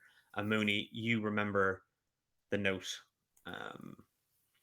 that Ilaria had given you to give to Diara, just to see if she wanted to make out what else he had written on it. Oh, hi. I've got this letter for you, Diara. Do you want to finish reading the rest of it? I think Eric wrote it for you. Oh god. Don't Yeah. get the gold one. Give it to him and he can read it to you. No, I'll take that. And I snatch it out of her hand. Can I elbow Diara and be like, is that the lad that fancies you, is it? Shut up, Reggie. Jesus. Are you alright? Like, okay. This is Like, so you- embarrassing. Like, do you want to get out of it? Like, I can help you out. Like, you know, but if No. you're into this, like, all for it, like, go go for it. But just, you know, like, If I need your help, I'll give you a signal. How about deadly. Yeah, I'll be dipping apples into this cauldron. that? Okay. She's gonna look quickly at the letter and skim over it to see what else is written. Give me a perception or investigation check, whichever you think would suit you best here. 15. As Redmond, Mooney, what are you staying by, or have Yes, you God, literally, yeah. have you Mooney hasn't literally been to- bolted over to the petting zoo? Minnie hasn't been told to leave, so she's just like standing there beside Diara, just like waving at Eric. Eric is still, he's just still waving back at you. He's now doing that, like, do I go over? So he's just standing there and he's still holding the daffodils. Diara, you kind of quickly unfurl the note, just kind of looking down and kind of half tucking it in your hand. You're kind of unfurling it, and you saw Ilaria trying to make something out of it, and you do see that the note it's handwritten, and there's like a line that's been kind of scratched out, and as you kind of bring it closer to your face so that you're trying to make it out, and you just see scratched out like vigorously, but you can still see it. So the original note was, Miss Diara, would you do the honor of escorting me this afternoon around the fairgrounds? What you see scratched out are the words, I very much like to kiss.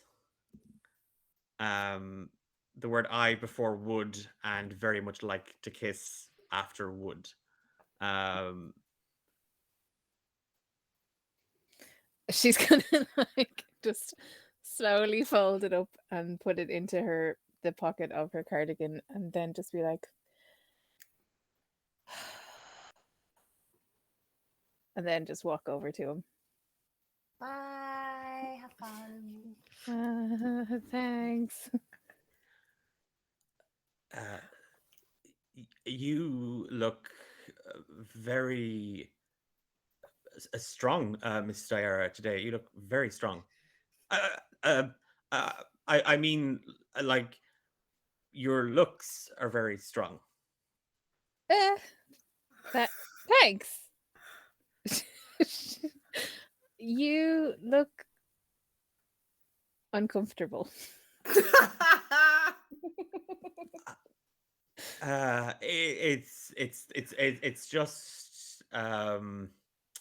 It's just very hot in here. She just kind of looks around the outdoor area. Right. I think these are for you, and he shoves 3 daffodils that have been crushed at the midway through. Like, literally, he's been gripping them like an anchor Oh. at you. These are lovely. Thanks, Eric. Um, you are you're very welcome. Um, are your is is Redmond gonna be okay? And he just points over at Redmond, who is literally fisting apples into like literally like he's got like Wolverine claws of apples, and he's just dunking it into. He'll be fine. He'll have a sugar crash in like 20 minutes. Okay. What would you? There's the, it, you know, it's the fall festival. What would you like to do? You want to play some games? Yeah. I saw Bernard was next to Just vigorously starts shaking her head. not next. He's doing the darts, and like darts are so dumb. Yeah, too pointy. Yeah, they're pointy. Oh, that's gonna get sick. I can't cope. Do you wanna try the Do you want to make oh, art? do you wanna try the strong man? And he's just looking down now. Yeah, that sounds great. Let's go over there. He shuffles, like he kind of like he goes to like not take your hand, but kind of like just kind of like the small of your back, and then like he glances off your elbow, and he kind of recoils, and he's like, I'm very I know," and he's just he walks towards the around the like around a small kind of smattering of stalls, and Regiment and Diara and Mooney, you're not sure why, but the festival, there's not as many. It doesn't seem to be as big as it usually is. It doesn't seem. You don't know. It just you remember it being packed, like literally hundreds of people would come from around Inishdarug to visit. It just seems quiet. It just seems smaller somehow. But as Eric and Dyer around the corner, you do see they're sitting in a patch of grass, a platform with sort of a long wooden back timber, a pole. There seems to be a fixing around it, and at the very top of it, a bell. And there's a halfling man standing next to it. Oh, tis Eric and the young Miss Diara. Oh, well, isn't it lovely to see the two of you here now? Are you having a go? Yeah, I think so. Oh, well, you're one of those modern couples. That's lovely to see. Oh, I mean, And he it's 5 copper pieces now for a go. just And gonna look at Eric. yeah, Eric is literally he fists his pocket and he just grabs like a bundle of coins, and like it's a mix of copper and silver, and he hands him 10 copper pieces, and then he picks up the mallet, and then it's like he does that like, oh, it's so heavy, and then he's like, no, I'm just messing, it's not. And then he Diara's hands gonna it to you. laugh. He hands it to you. Please, the lady can go first. What do I roll? A strength check? Strength check, and you may add your proficiency bonus with it if you are proficient with this kind of weapon. Which is A hammer? no. What? I think it's a simple weapon. Oh no. Okay. Oh yeah, no, I do have proficiency in simple. Sweet. Okay.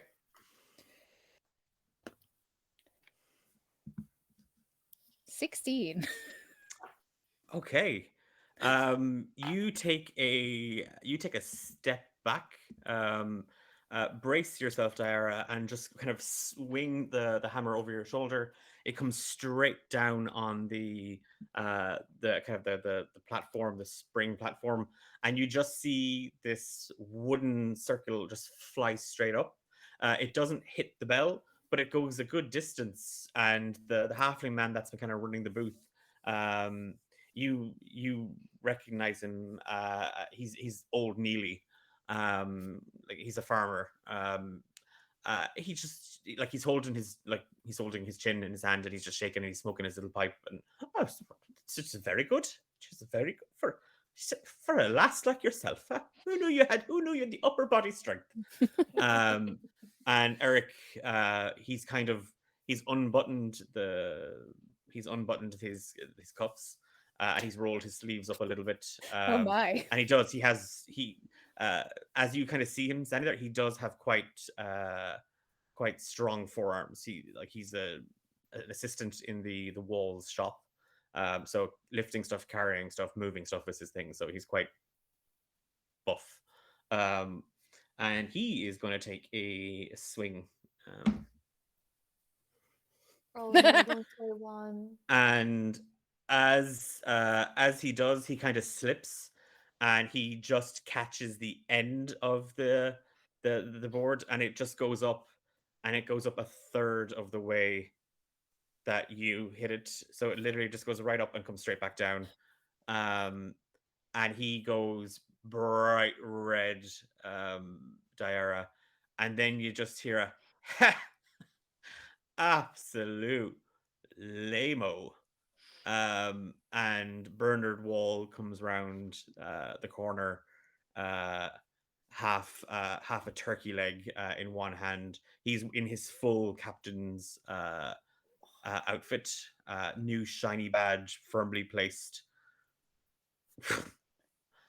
Wow.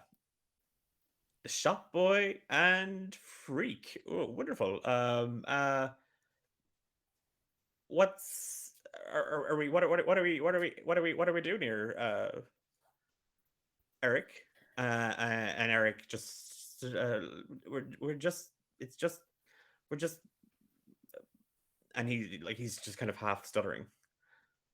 Eric is just trying to make me feel better because I didn't hit the top, okay? Leave us alone.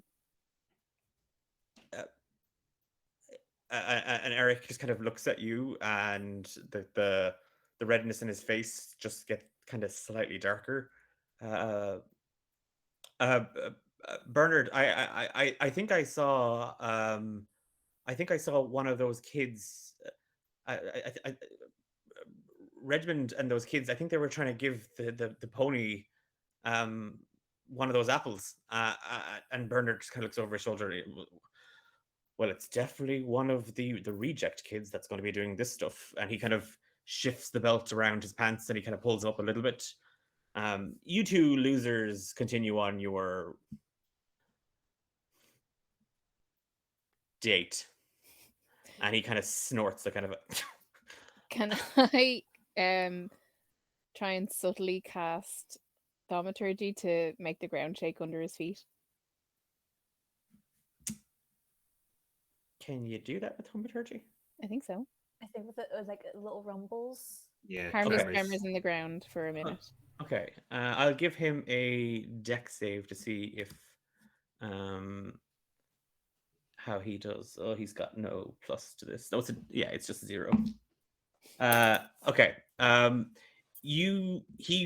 As he kind of walks off, there's just kind of there's a trembling in you, Diarra, and just kind of it's a scream that you're holding in your throat, and you push it straight down, and the magic wells up and goes with the scream into the earth, and the ground just shakes a little bit, and the bell on the strongman board rattles, and you see Bernard kind of half catch himself.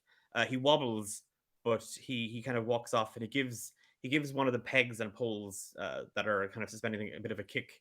He's like, "Oh, shoddy, absolutely shoddy work. I'll have to let the maester know." And he doesn't fall. Okay. Eric just kind of looks at you really awkwardly.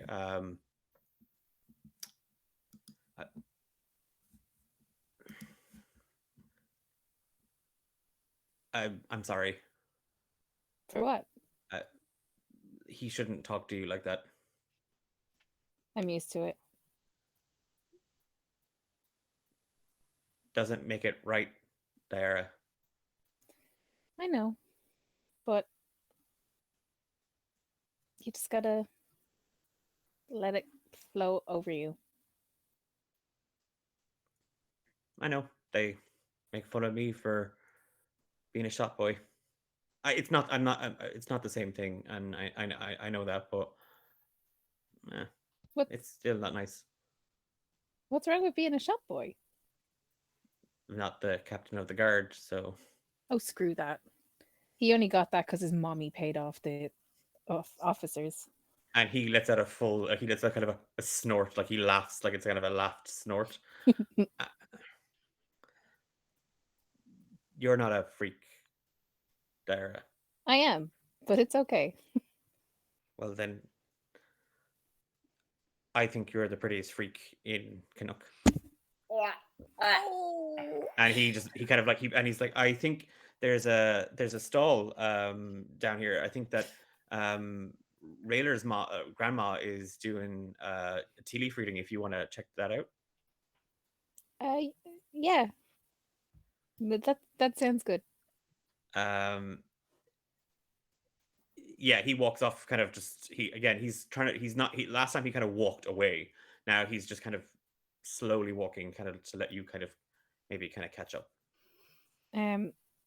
She's gonna just look over her shoulder, kind of like she's looking for someone, but she's not. Give me a perception check.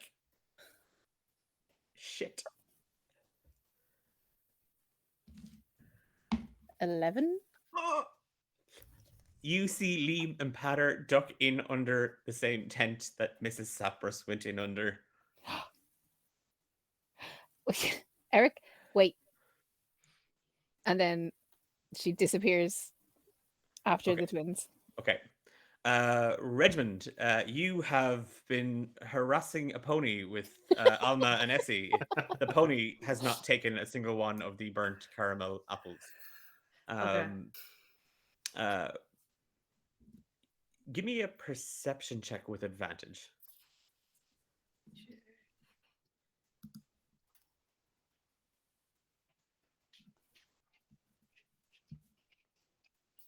At 13.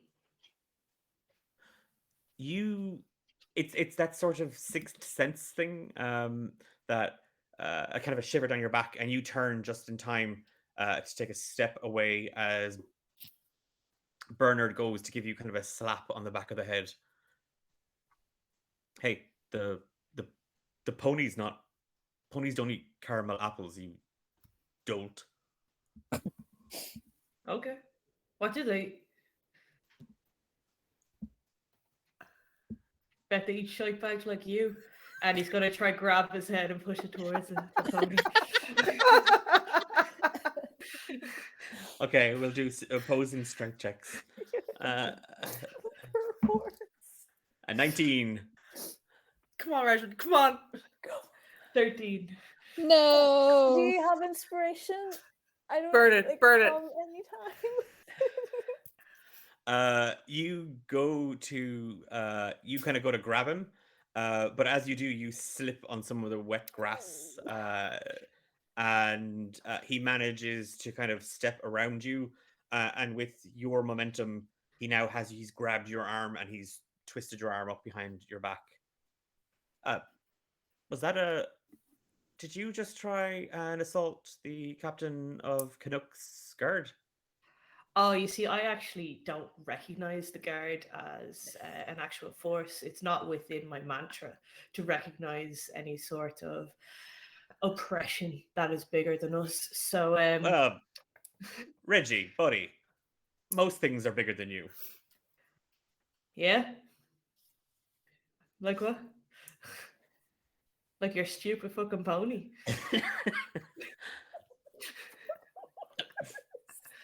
Unfortunately, Bernard is not the quick-witted thinker that he likes himself to be. Well,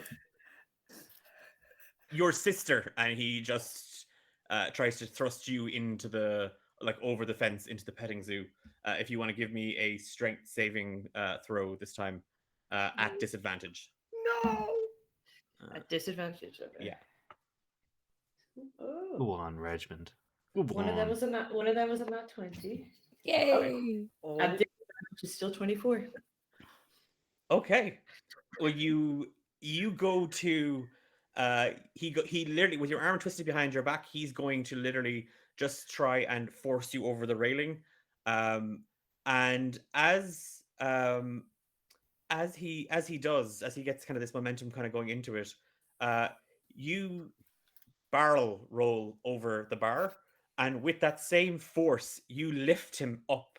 So you flip him over yourself as you literally kind of monkey bar the railing of the petting zoo, and Bernard goes right over your head and his own head, and lands in a rather large pile of pony poop. Yes. And Alma and Essie just start cackling and giggling. Told you were a shy bag. Come on, guys, hop on. And like he'll gesture to his back and he'll try to carry the halfling and head off. Oh, Reggie, will you get us one of the caramel bonbons? Yeah, absolutely. Where are they? Point the way. And like, yeah, they're using your like the braids in your hair as like kind of like little reins, and they're now kind of they're not pulling, they're not grabbing you tight or anything like that. Like they're kind of steering you towards one of the food stalls, and you see lots of like home baked goods, and there are these little it's like if a hot cross bun and a caramel fudge slice had a baby. Ooh. And yeah, they're made to look like little bunny ears and a little bunny head. And they're just oozing caramel. Mooney, having been kind of left standing in the square, at your own disposal, what at the carnival has caught your eye? Mooney's going to shake her little tote bag a little bit, and hopefully the little badger will poke his little head out. Oh yeah, he pips up, and he's literally he's eating apple slices. Like he refused to eat the whole apple. He required you to slice it into equal, and it all had to be the same size and same Is it thickness. peeled as well? Is he that kind of? Oh god, no, he's not Bastard, that no. fancy. He's not that. Okay. He hasn't got notions of himself. That's okay. That's where all the fiber is in the Mm. skin. So this would be the festival. What do you want to do first? You're my guest. What do you want to do? I am a guest in your quaint little idyllic country podunk village. Why don't you show me your favorite thing here? Oh, Minnie's gonna look around. What does she see? Give me a perception check, Minnie. Perception check.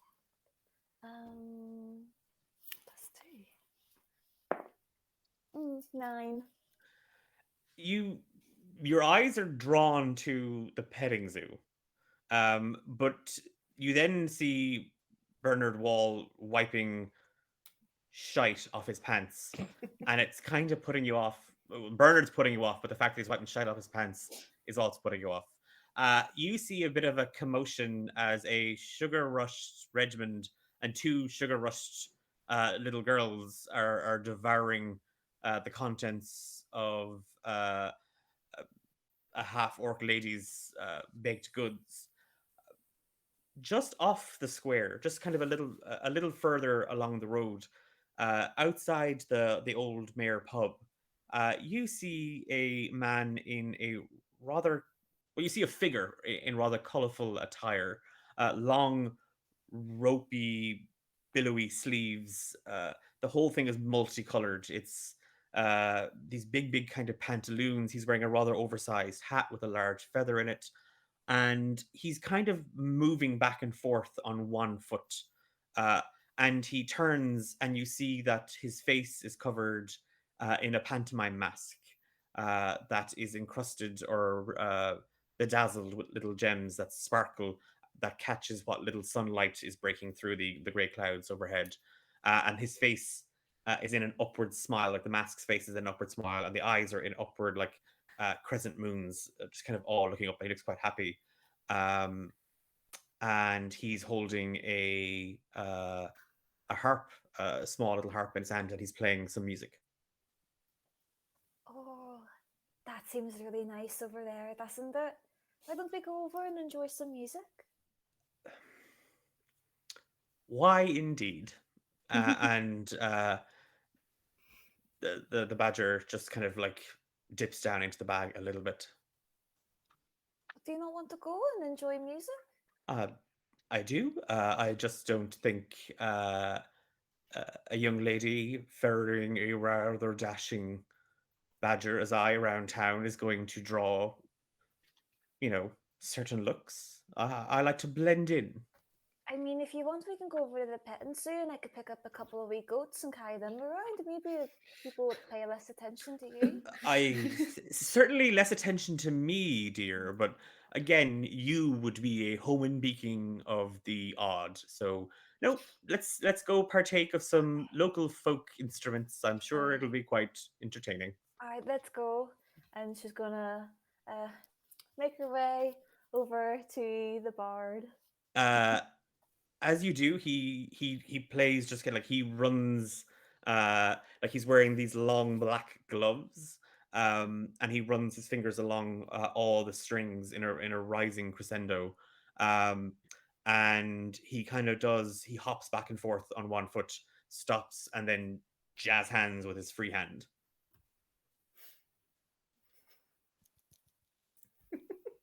He bows. She's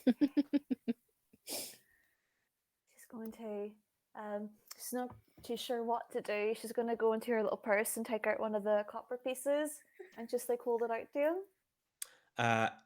He holds his hand out, looks at it, looks at you, looks back at it, closes his hand, opens it, and it's still there. He looks back at it. He looks back at it. Take it and be like, and he kind of opens and closes his hands a couple more times, and he's like, and he reaches behind you, and he pulls out a white rose from the back of your head, and he holds it in his hands. She's gonna go through her bag, kind of like shush the badger out of the way, take one of the apple slices, and very unsubtly reach behind his ear, and then bring the apple slice back out. He does a kind of face, like he's totally surprised that you've pulled an apple slice. Yay! She'll give him the apple slice and take the rose. He plays more music on the harp, and he's now hopping back and forth on one foot again, but he's doing it kind of in a circle, and then he stops. He crouches very, very low down. Give me a perception check, Mooney. Oh no, that's a natural one. You're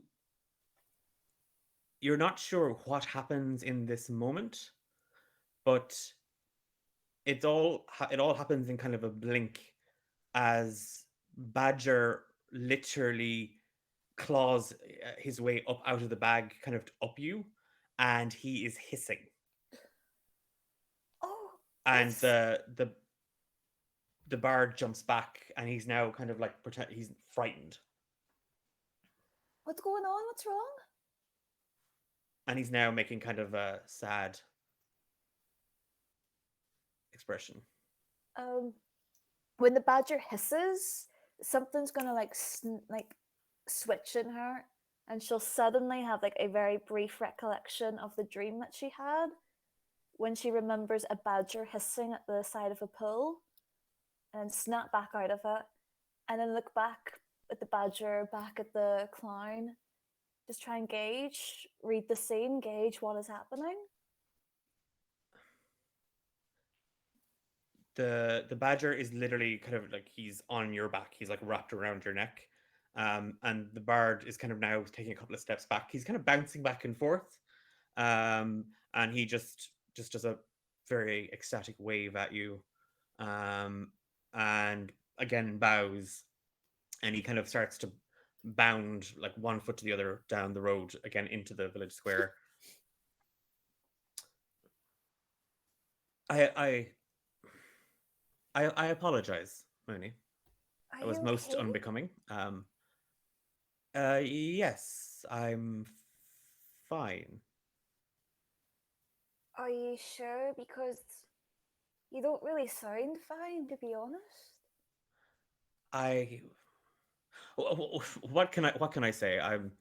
Oh, you know, I'm used to, more charismatic performers. I don't take I just don't like mimes, Mooney. Oh, I get that. I'm kind of scared of clowns as well. But what do you think about petting zoos? I mean, going to Sure, pet other animals, not nothing necessarily settles me people. more than looking at fellow animals caged in. Yeah. Let's Okay. no, let's go. No, I'm you no, don't have to I though. I'm being sincere. No, let's go, please. Oh, okay, that's kind of weird, but He okay. likes to gloat. Yeah.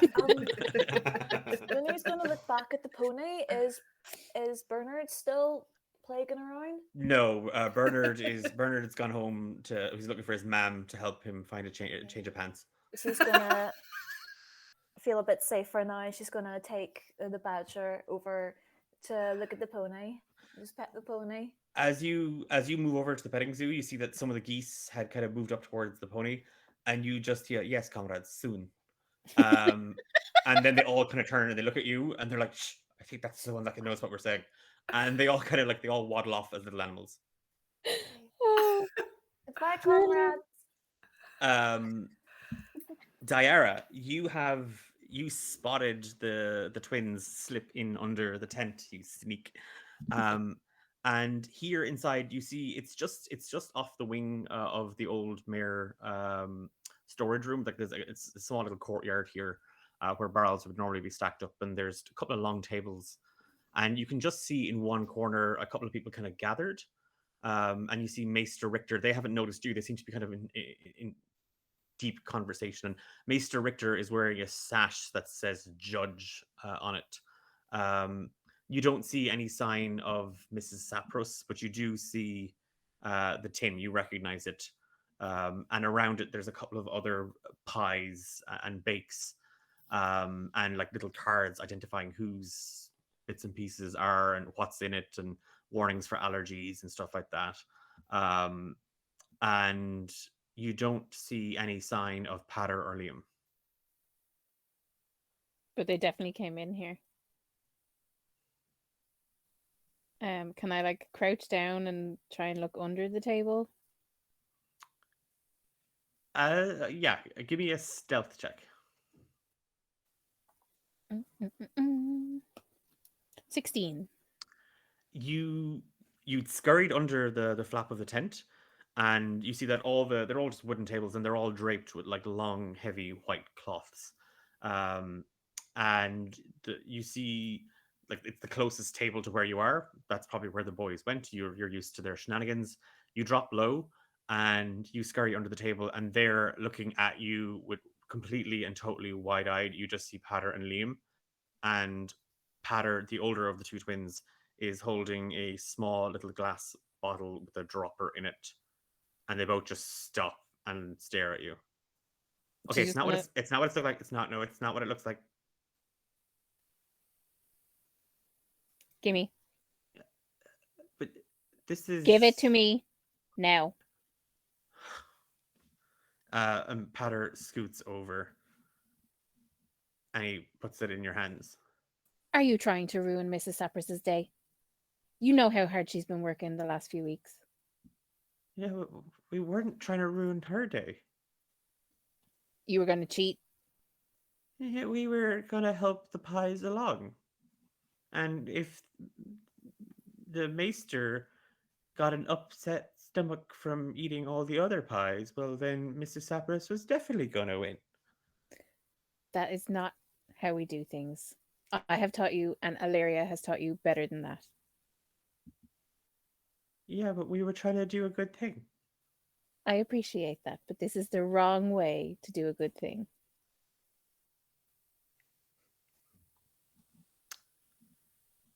If it was Nora, she'd help us.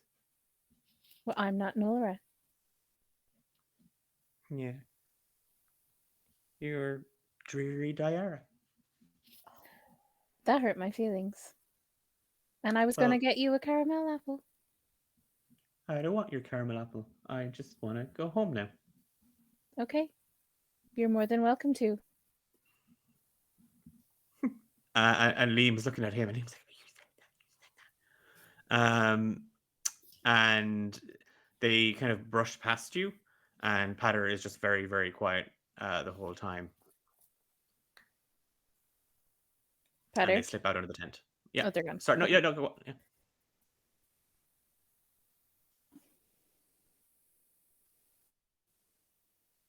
Give me the other one. And he just looks at Liam. And he's like, and Patter takes another glass bottle from his pocket. And I'm giving you inspiration. Yes! You I know knew me those too. little shits You were know gonna me do too well.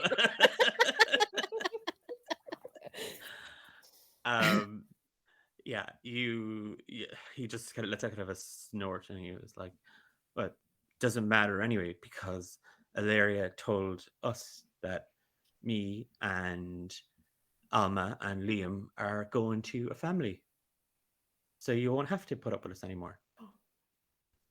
Good. Maybe they'll put some manners on you.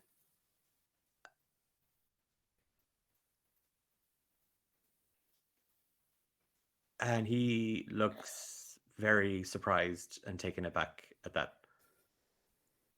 And he doesn't say anything. And he just shuffles out. And Liam doesn't say anything, and he just shuffles out. And her heart breaks a little on the inside. Oh. And I'm going to go find my half orc handsome Yeah. man. You're what? You're My- what? My husband. What's his title? My husband.